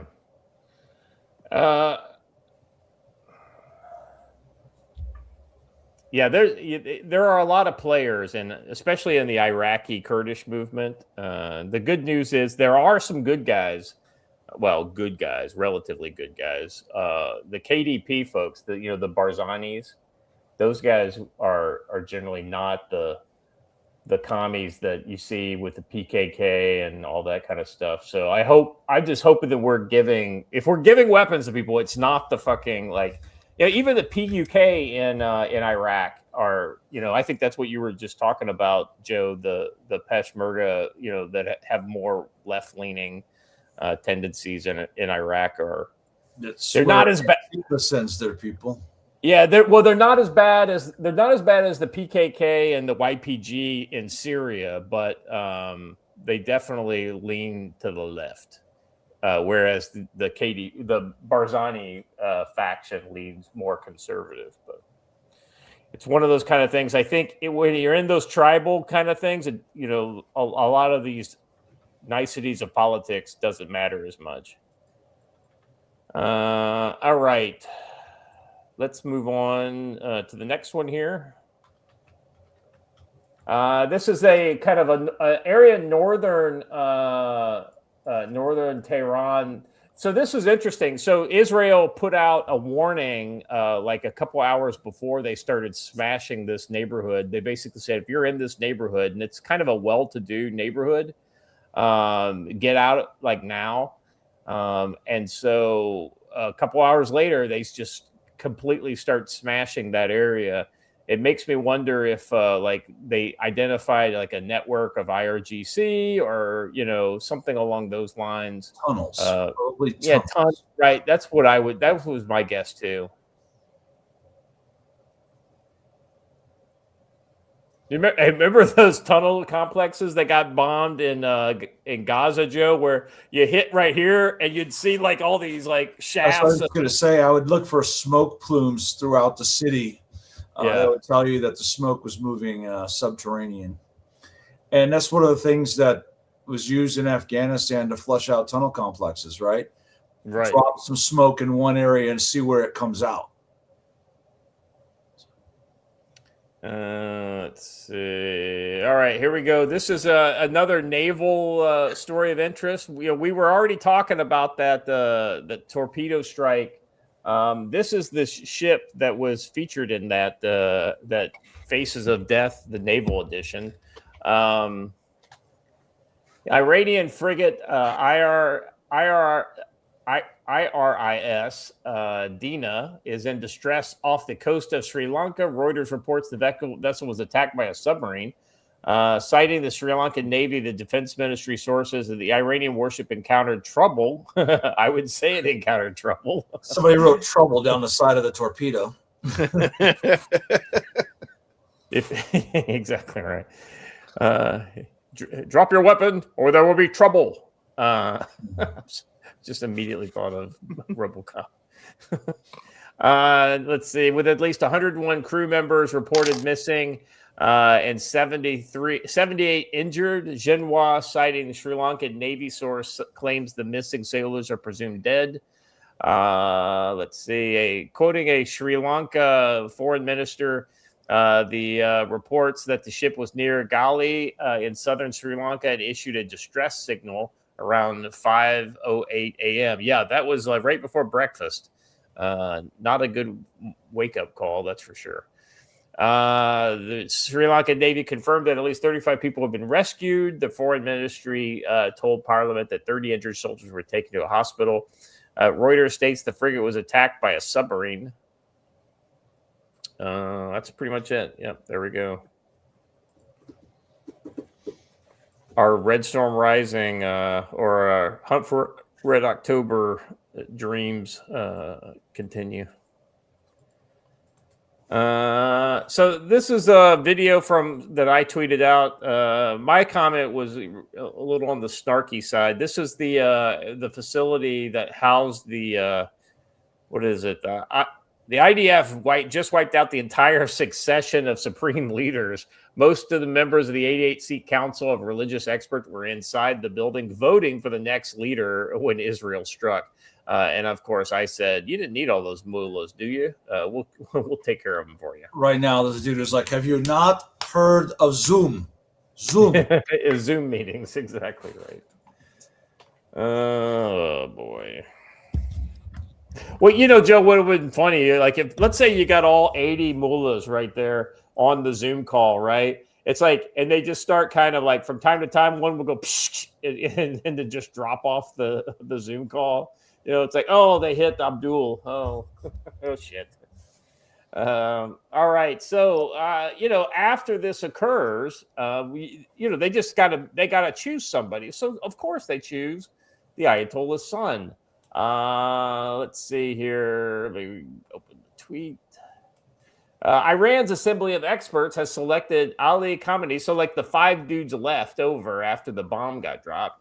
Elected Ali Khamenei's son, Mojtaba Khamenei, as the next supreme leader under pressure from IRGC, according to Iranian opposition media.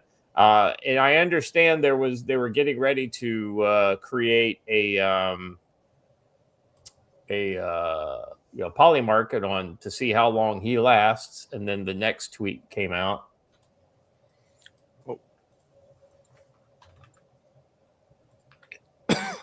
Like a couple hours later, same picture even, I think. Breaking news, reports of Mojtaba Khamenei, son of Iran's supreme leader and reported successor, has been killed in U.S. strikes in Tehran. Looks like it doesn't matter who comes into power. Anyone Islamic who touches Iranian throne will be executed by the U.S. or Israeli airstrikes. They were talking about, they announced his succession on the what is it, the Tusi TV YouTube channel. I was listening to it, and they were talking about how long do you think he'll stay, and people in the chat were saying, a day, a week, a month, right? The rest of his life. He will be there the rest of his life, which, as it turned out, was less than 6 hours. As somebody just asked in the chat, Alpha Omega, whatever happened to that Ahmadinejad guy? I am happy, ecstatic to report that he was killed 3 days ago. Well, so I heard that too, but I also saw evidence that he was captured they released video of him. Now, we don't know when this video was taken, but they're trying to kind of say that he was not. See if we can find Ahmadinejad. There we go. Let's see if we can find the. Ahmadinejad is dead. I'm going to say he's dead. I think he's probably dead too. But the problem is in Iran, every third person looks like him, right? So they're going to be sightings forever. Yeah. So I mean, I'll just share what I found. I don't know that it's true, but I will just share it for you guys to make your own decision. There it is in the private chat. So the former Iranian president Mahmoud Ahmadinejad is spotted alive amidst death rumors. So, once again, we have no idea when this was taken. It could have been before he died 2 days ago or whatever. So I don't see any evidence of the war. I mean, he's looking awful. I think that's a graveyard too, if I'm not That is, mistaken. yeah. This is a cemetery, right? Yeah, so he's walking through a cemetery in Iran. So this could have been in process. Yeah, he was he was self-delivery. They've taken a delivery of secure pagers now. They're fine. Durham makes a great point. We know he's dead because if he was alive, he would not shut up. He would be on TV. That's right. He was kind of the Hugo Chavez of Iran during his time. And there's an easy way to remember his name, Scott. I'm a nut job. Close enough. There you go. Close enough. Iranian regime leaders compound. The central headquarters has been dismantled. The command headquarters for one of the most heavily secured assets in Iran. The compound that housed the regime's most senior forum was struck by the IAF overnight using precise intelligence. The leaders behind the terror regime and the headquarters in which they sat has been eliminated. Okay. I mean, like so many other things. It couldn't happen to a nicer guy. One more death to announce. Hossein Najat, senior IRGC intelligence commander with a former deputy commander of the organization, was killed in U.S.-Israeli bombing in Tehran last night. He threatened the assassination of U.S. President Donald Trump and Netanyahu. I will say, just a fun and telling thing. First of all, the Iranians have chosen to just upload their footage sans local music, and I have to say, excellent choice, fantastic. I love this. But additionally, in most of these, like in all kinds of war zones or for terrorist actions, you'll hear the people who are recording make sounds like that they're scared or that this is, oh, I can't believe this is happening. In every one of these Iranian videos, the people taking the videos are laughing and chuckling and like, Now, the other thing that's interesting about this video that was being pointed out, like the people thought it was some kind of a new weapon. So notice the blue flashes of light. It happens a couple times in this series of explosions. They were speculating that this may be some kind of new weapon or something along those lines. What I think that is, and I don't know, I think those are like transformer substations getting hit, and so what you're seeing is the electricity arcing on their own, the discharge. Yeah. So those are essentially transformers blowing up and that type of a thing. Listen, I do want to speak to the Iranian people for a moment. If you could see this, this can also make video like you. Yeah. Very simple. Very, very simple. Thank you for your time and attention. Yeah. This important matter.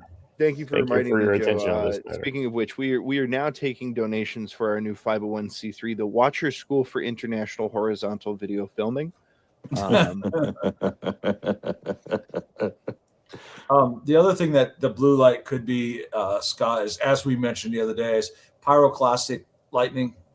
As you have explosions and static electricity together, you get it. You see it most often with the volcano, but it does happen. Come on now, gents. We don't need to keep covering up for it. Everybody knows that's the discombobulator. No, it's the Jewish space laser being fired many times in rapid succession. I'm just waiting for them to come right out and say, "Oh, by the way, we actually do have Jewish satellite space-based lasers." Well, it's a dead giveaway because the light is blue. Well, yeah, right. Squishy, you're going to be exiled to Djibouti for your trannies getting blown comment. Okay, you are exiled to Djibouti forever. All right, we were talking about the Kurds in the north. U.S. Kurd forces are discussing the possibility of a military operation in Iran. According to Reuters, citing 3 informed sources, in recent days, Iranian Kurdish forces have been negotiating with the U.S. on the feasibility and methods of striking Iranian security forces in western Iran from Iraqi Kurdistan. Preparations for such an operation have already begun, with the goal of creating conditions for an uprising by Iranians opposing the Islamic regime. Sources told Reuters that Kurdish forces requested U.S. military support and that Iraqi leaders in Erbil and Baghdad may have also been in contact with the Trump administration in recent days. I'll be honest with you. They need to send the fucking Peshmerga against those popular mobilization forces because Iraq has got some fucking internal dissent on its hands. I'll tell you right now, it's very clear that they're getting U.S. support because that's some M81 drip right there. Right. This photo is actually particularly threatening to the Persians because it sucks to get domed and clapped by a woman. And these women are actually pretty outstanding snipers. They're well known for it. Yeah, between the Pesh and the Yazidis, the female soldiers are quite amazing. No. Snipers, not soldiers. There's a big difference between fighting against another man with a knife in your hand and shooting at him from 1,000 meters away. I imagine about that. I'm trying to be a realist, right? Yeah. Joe, I like how she's holding on to your PKM for you while. I know she just borrowed my PKM for a minute. Yep. I just have to say I have never seen this before, and I like it. We had to do something with those size small M81 BDUs. Well done. Yeah, DRMO ended up with a shit ton of those. The BBLs of the Middle East are hard to beat. I don't think I've ever seen a big bootied Peshmerga. No. Yeah, I don't think you need food for that. All right. This next account is a Kurdistan kind of account. This is actually originally in Arabic. Yes, Kurdish forces should participate, but not now. Iran remains a powerful state with a criminal mindset. It would not hesitate to bomb and destroy Kurdish cities. Moreover, our regions in Iran are vast and strategically vital. Iran will not relinquish them easily without real guarantees and clear international alliance to topple the Iranian regime. Any Kurdish intervention at this stage could be a disaster for the Kurdish people in East Kurdistan. Likewise, we cannot fully rely on the Kurdish allies. They're not bad, but their interests come first, and that's the natural right. In return, our own interests must come first, and that is a legitimate right. The best course is to intervene when the regime is in a state of total collapse with no hope of recovery. At that point, it will be essential for Kurdish forces to move so that hostile parties do not exploit the situation and take control of our region. I think that's well said. Lance Corporal Veteran for $10 says, heard Trump say leaders and commanders calling to turn themselves in and flip sides. Also, Trump chuckled, oops, we killed a few we wanted to put in charge. And what percentage of regime members are moles? Yeah. Whoops, we killed a few. Further proof that they should never allow Donald Trump control the microphone. He cannot resist saying things he shouldn't say. That's pretty funny, actually. He wants to put a golf course in Erbil. Is that? Yeah, that's right. So I just want you to note that there's that footprint I talked about earlier of Greater Kurdistan all the way to the Persian Gulf. Yeah. Right. All right. That's the money right there. Yeah.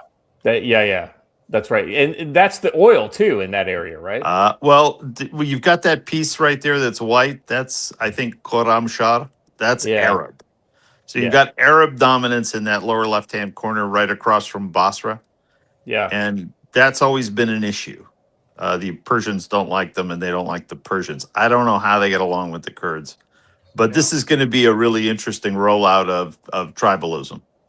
Now, correct me if I'm wrong, because it totally could be, but my understanding was that like almost all Iranian farming is basically here. Shiraz Valley. So there are a few places that are very fertile, but it's actually high production. They produce a hell of a lot of food. A lot of the food that went into the Middle East used to come out of Iran. Yeah, my understanding is back in the 50s and the 60s, it was the most, it was basically the number one source of a lot of. If you bought canned tomatoes, if you bought canned tomatoes in Saudi Arabia or the Gulf, it was Iranian. All right. Speaking of people who have bones to pick with the Iranian government, the Baluch militants have attacked police patrols in the city of Zahedan, and a large number of officers have been killed or wounded. Now, if you've been following, and we've reported on this, there is a ongoing insurgency, a active insurgency against the Pakistani government just on the Pakistan side of that same border. And if you remember a couple months back, Pakistan actually struck targets inside of Iran for these Baluch rebels. So watch that space. I don't think that's going to be... See, that's one of the problems, right? Pakistan gets interested in what's going on in Iran because they have enemies in Iran. And so it's kind of like their opportunity to be able to exploit the lack of central control of Iran and settle scores where they want. So there's a really important port right at the bottom of the Balochi footprint there, that red finger. Yeah. That was built by the U.S. Navy for the Iranians before the revolution ended. As a matter of fact, the project was led by one of Joe and my neighbors, who we had burgers with the other day. Yes, I recall that. Yeah. He built that port. So it's an interesting piece of asset. And again, look at that finger that connects what? Afghanistan. So Herat and that part of Afghanistan with the rest of the world. So everybody's reaching for ports. They want access to trade. This is a business game going on. It's almost like a warm water port is a important asset. Yeah, it is, man. Okay. And as long as we're talking future conflicts, I guess we should bring up something, and that is that I as far as my understanding goes, most of the Arab neighbors want Iran to remain whole and undivided. Yeah, absolutely. That's because the minority groups have been the problem, right? So the Baluchis have been a problem for Pakistan, right? If the Kurds tried to break away and become independent, they would immediately be invaded by Turkey. Well, the Turks would lose their shit, right? So it's all about trade flow and control of these historic minorities. It's going to be a big trade-off for a lot of people. Jim, the day I met that guy, I knew I was talking to an old school Cold Warrior when I asked him where he was stationed in the Navy, and he said Iran. I was like, oh, no, you didn't. So Joe, you had an update on that Ahmadinejad video. I'm sorry. So in the private chat, it says you had an update on that Ahmadinejad video. It was from Soleimani's funeral. Soleimani's funeral. So it's a little bit dated. It is not from this week. Yeah. Because Ahmadinejad's definitely one of the guys that I wanted to see not breathing again. Yeah, I want to see that dude dead. Full show. Foreheads on foreheads. All right, so this next one is not. This is more kind of internal security focus of Iran. So extremely. So what's been happening is people have been they've been told to stay off the streets. They know it's dangerous. So what they're doing is they're kind of yelling they're watching what's going on and shouting slogans from their balconies and their rooftops. Right. Well, what now is happening is IRGC and Bashij forces that are in the streets, when they hear people yelling or whatever, some of these slogans, they just start shooting up into the buildings, and that's what you've got there. If you want to play the audio watcher, you can get a better idea of what's going on with the with that.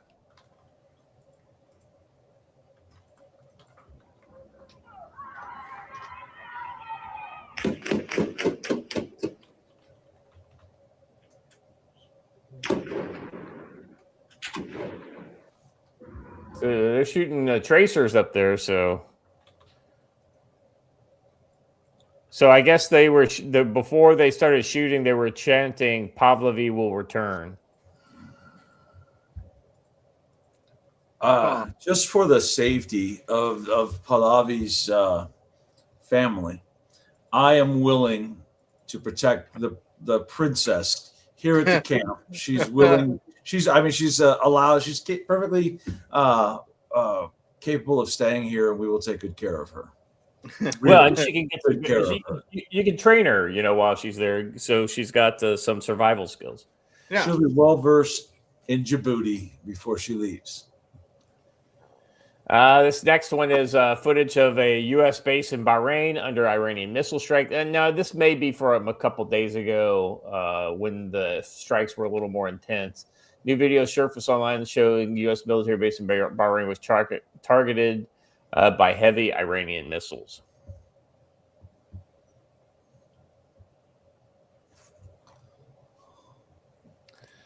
So that would suck. Now this is an interesting one, Jim. Breaking, China's largest shipping company just pulled out of the Gulf entirely. First, Maersk and now Costco, the second biggest shipping operation on Earth, have both stopped. The two biggest shipping operators on Earth have stopped moving cargo through the region. When global supply chains are disrupted before, now they're severed. Well, so this has a lot to do with, as far as I understand it, there's two major insurance underwriters. There's like 7 or 8 total, but like there's two major ones, and both of them have said they're not telling people that they can't pass through the strait. They're telling people that if they do pass through the strait on their current war rate coverage, they will no longer be offered war rate coverage in the future. So let's get to that. And Jim, I'm going to want your take on this. Trump announces U.S. cover to insurance for all ships traveling through Gulf will provide U.S. naval escorts. Let's see. Moments ago, President Trump announced the U.S. will provide insurance for all maritime trade via U.S. Development Finance Corporation and will Navy escorts if necessary. So this is his Truth Social post. I have ordered the United States Development Finance Corporation to provide at a very reasonable price political risk insurance that guarantees for the financial security of all maritime trade, especially energy traveling through the Gulf. This will be available to all shipping lines. If necessary, the United States Navy will begin escorting tankers through the Straits of Hormuz as soon as possible. No matter what, the United States will ensure free flow of energy to the world. The United States economic and military might is the greatest on earth. More actions to come. Thank you for your attention on this matter. Create the crisis, create the solution, benefit. Yeah. Yep. So this is sovereign warranty overriding war risk insurance. Basically, what he's saying is we'll cover war risk insurance. I'm almost going to bet he's not going to do it for Costco. I hope he doesn't do it for Costco. But yeah. This is the kind of thing governments are supposed to do. What I would like to see, though, is that they force them to flag them as U.S. vessels. We've got to start getting more disciplined about our maritime rulings, where we've always stood back and let the rest of the world run that. And I think we need to be more assertive. So it's good to see.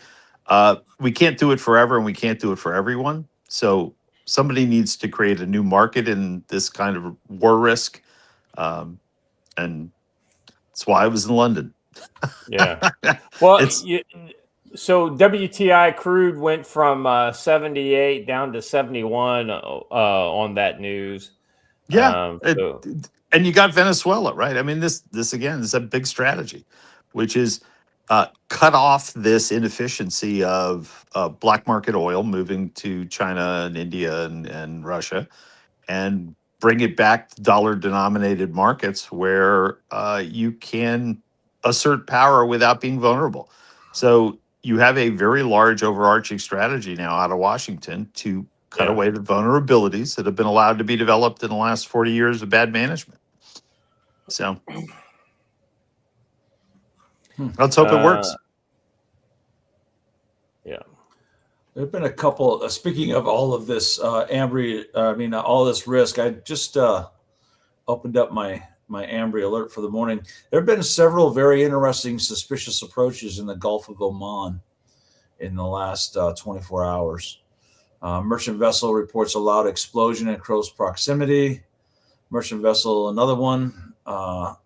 If you triangulate it, it's somewhere right in the middle of the Gulf of Oman.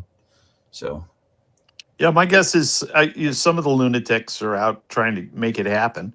And they definitely had a lot of these man-driven bomb boats, right? Yeah. Mm-hmm. Well, it says here that an unmanned aerial vehicle attack just struck Salalah, Oman.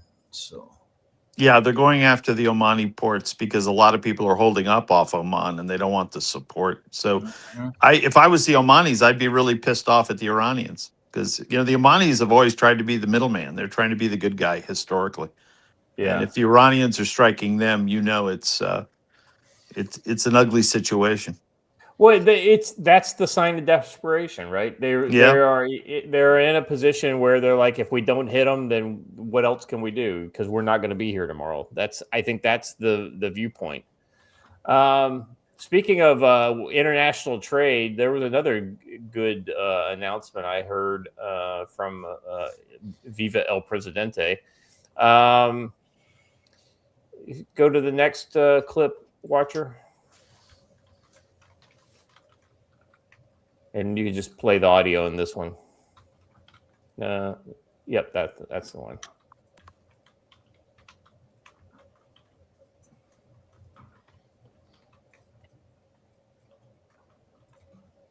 Some of the European, like Spain, has been terrible.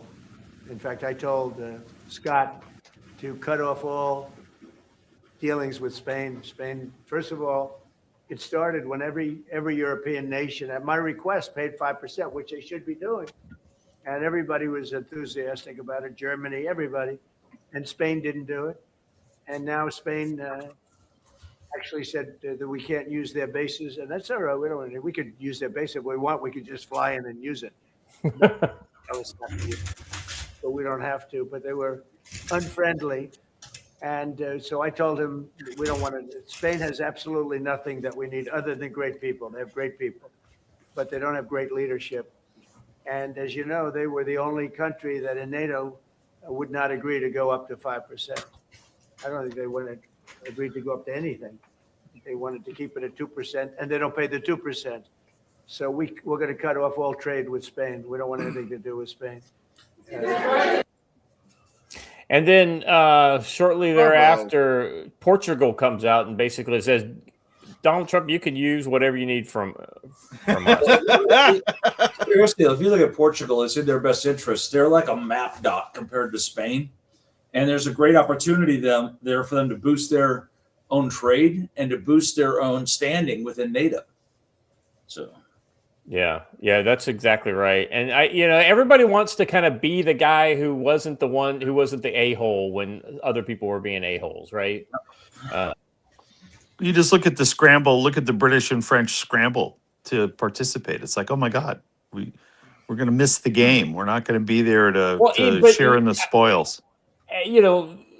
Keir Starmer just can't get out of his own fucking way. I guess yesterday they had the end of Ramadan kind of meeting or whatever at Downing Street, and he had a bunch of Muslims there, and he like leads off by saying, "I just want to say that we had nothing to do with this attack against Iran." Again, he's like he keeps repeating this.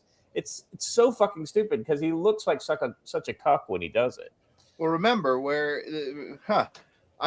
it makes sense if you think about who he's talking to, because he's not talking to us. He's not talking to the international. Oh, I got audience. He's talking to the Muslims that he's afraid are going to start a riot in his town and kill him. That's who the problem. The problem is these are Muslims that he shouldn't have to address in the first place. Oh, agreed. I guess the final thing to talk about is, and this will probably be a bigger story by Friday, so we'll probably hit on this again. But talk about future conflict. The Lebanese army is now setting up checkpoints in the south to hunt down Hezbollah.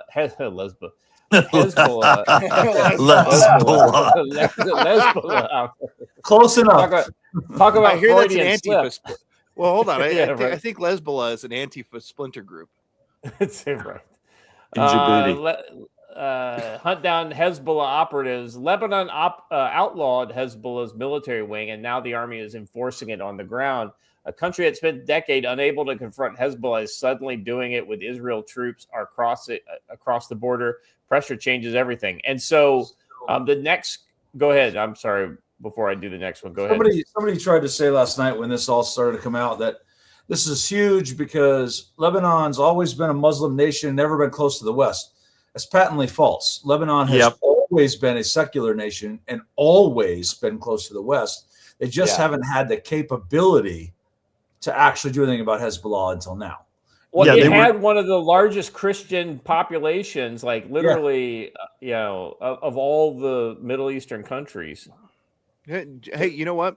Blaine brings up a good point here. Nobody's bringing up the positive side of this. Goat rapes are down 99% in Iran. That's right. Goat rapes.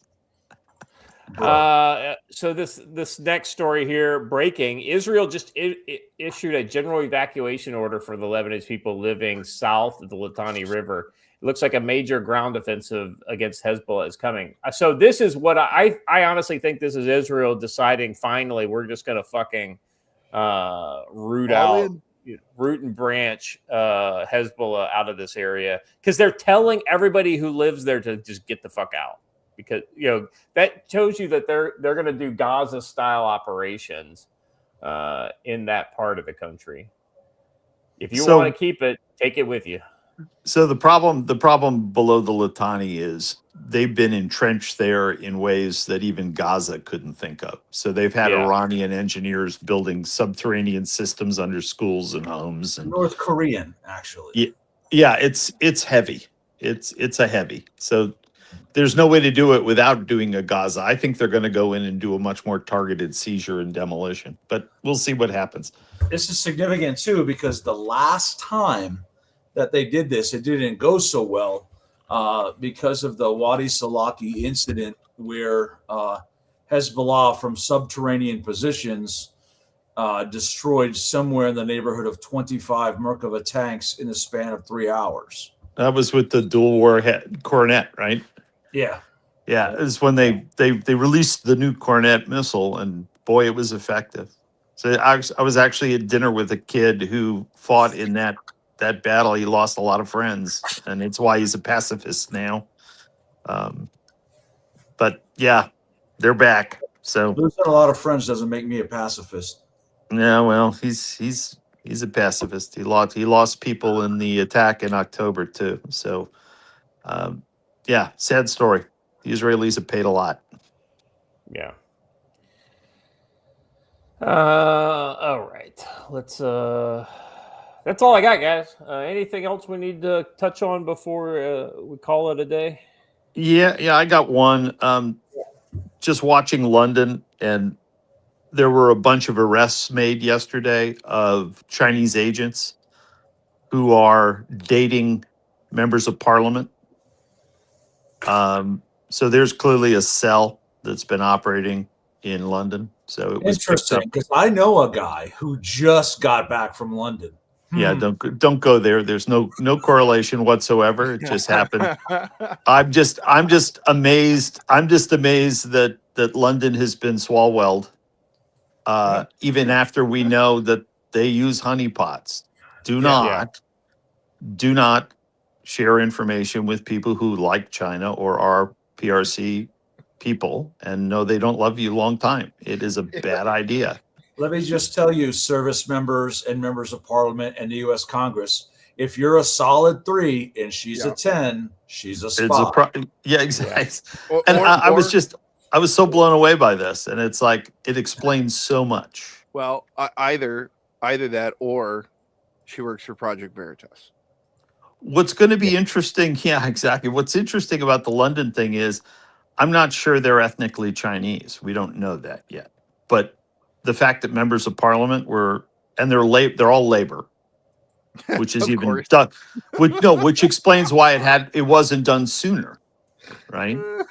But it shows the threat, right? So again, the threat on the home front. If you think the Chinese are bad, the Iranians have a lot of people here, and it is true when people say, "Oh, nothing's ever happened."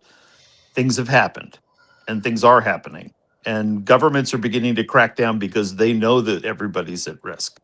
So this is a fairly big disclosure from the standpoint of fifth column and active intelligence operations in your own home country. It's a tell. All right, gents. Anything else? Joe, what do you? Lots gone on in the last 5 days. What do you see going into the weekend? Chaos. I see. We have a very. We didn't really talk about this, but there was a very cryptic HF radio message that Yeah. originated in Iran yesterday. It went out. It was encoded. To whomst that went and what it said, we will never know because it's a one-time pad, and if it's done properly, it's untraceable. Yeah. But somebody got a message from Iran at a high level. So what's going to happen throughout the weekend? I would watch for that. And in light of that, I would stay strapped. I would carry med gear. I would make sure that my family had a check-in process, right? So that hey, if I haven't heard from you in 3 hours, you just send me a text or something, so that you're staying in touch with each other throughout the weekend.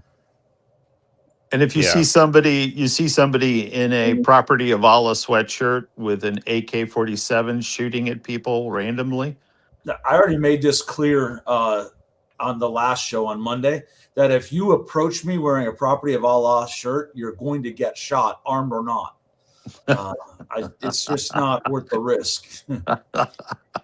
Well, did you guys hear that the prosecutor there in Austin has put the police officers who shot him on a grand jury? yes, Yeah. it's outrageous. It's outrageous. Yeah. But so this is the Soros world asserting itself. Soros came out yesterday and was angry that people are losing sight of what his goals were. It's like, huh? I'm sorry. Maybe this is a good thing we're here at the end.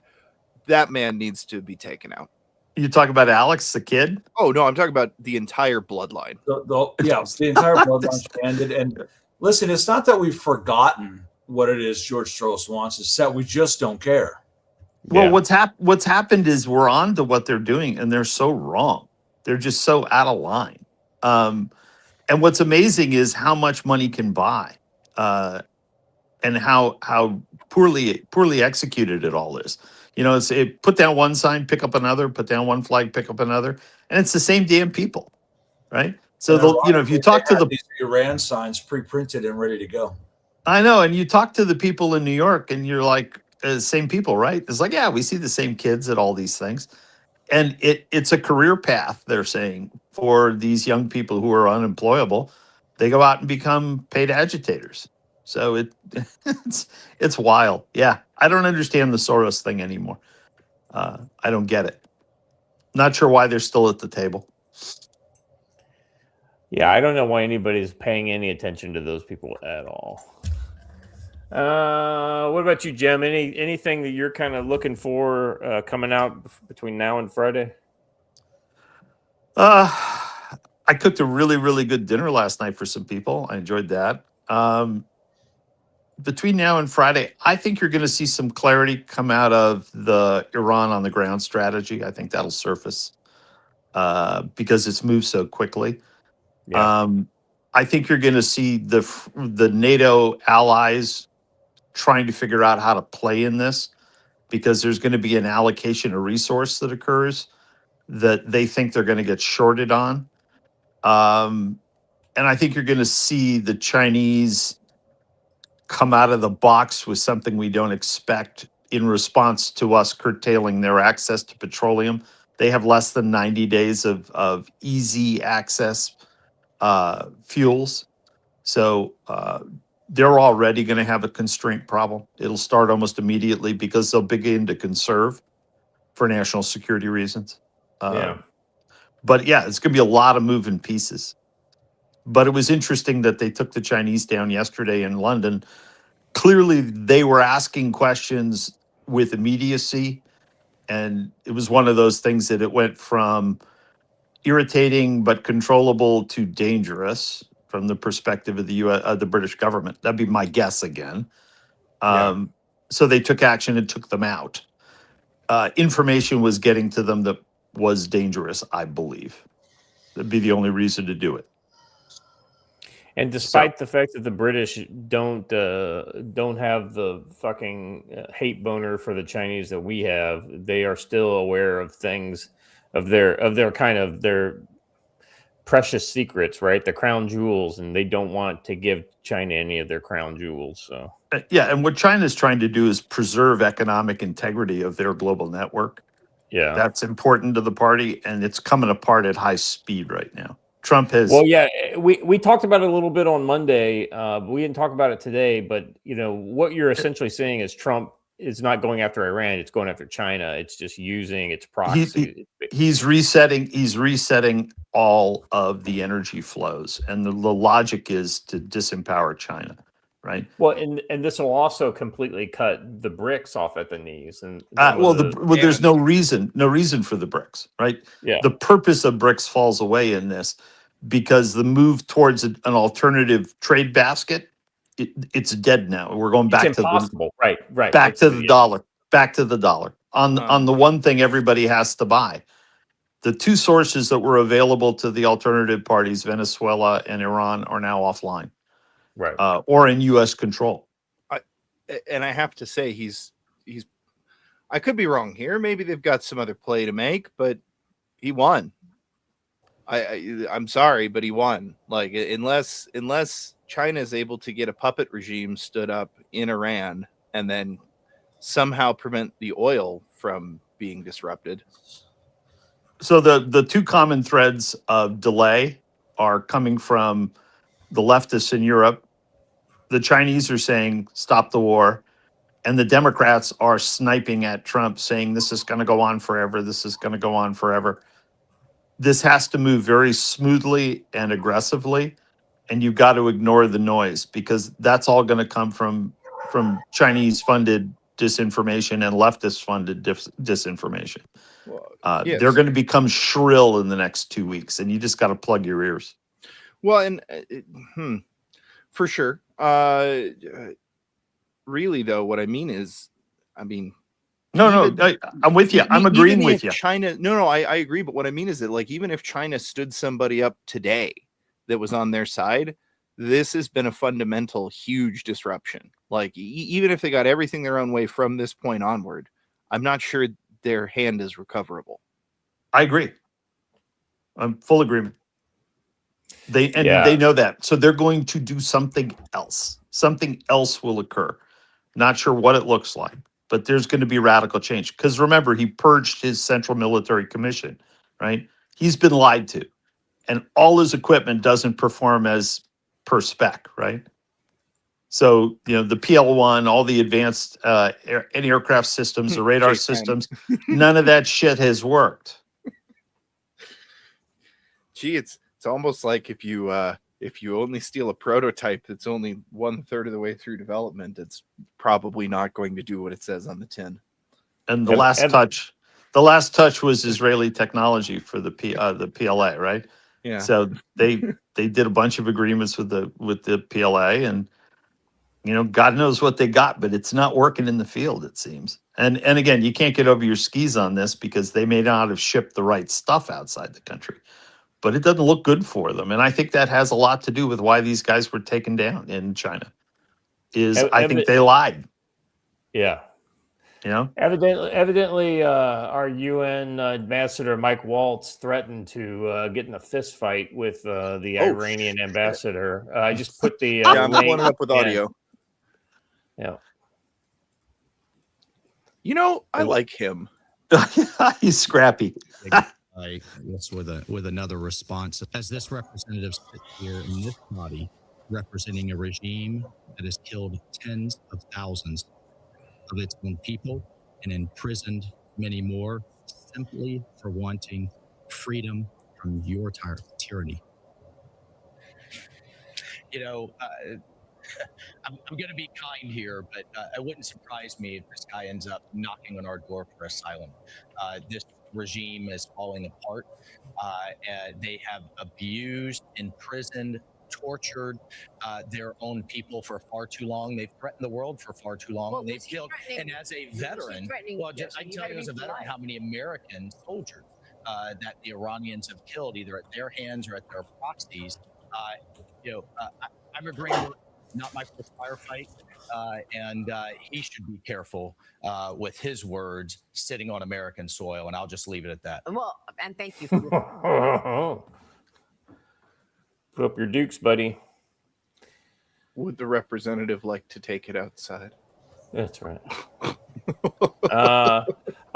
I think there's a lot of moving pieces right now, and it's going to be hard to figure out exactly where they land. But I think we'll see some big changes in the near future. Fingers crossed that Iran sticks the landing on this, but it could also go high and right pretty easily. So we'll see. Guys, the UK. Let me time out. I gotta go, guys. I can't be on here all day. So we'll see you, Joe. All right, see ya. By the way, the UK confirms deployment of the HMS Dragon has been delayed another week. Well, that's funny. You would bring that up right as this crossed my screen. Here's a visual representation of Britain's entire Navy right now. All of it, 100% of the British Navy. Yeah, I saw this, and then they showed the picture, the equivalent picture from like the beginning of World War II of the Navy, and it's like this vast amount of ships that you can't even see all of them. Sea power. Yeah. All right, gentlemen. That's all I got for today. I appreciate you guys for joining us. Thank you, Joe. Sorry you couldn't stay to the end. Jim, I don't know if you got your audio back. I always enjoy he dropped off. Maybe he'll come back in. But that being said, thank you, watcher. Thank you, chat. Thank you to the folks who gave the gifted subs. That's very kind of you.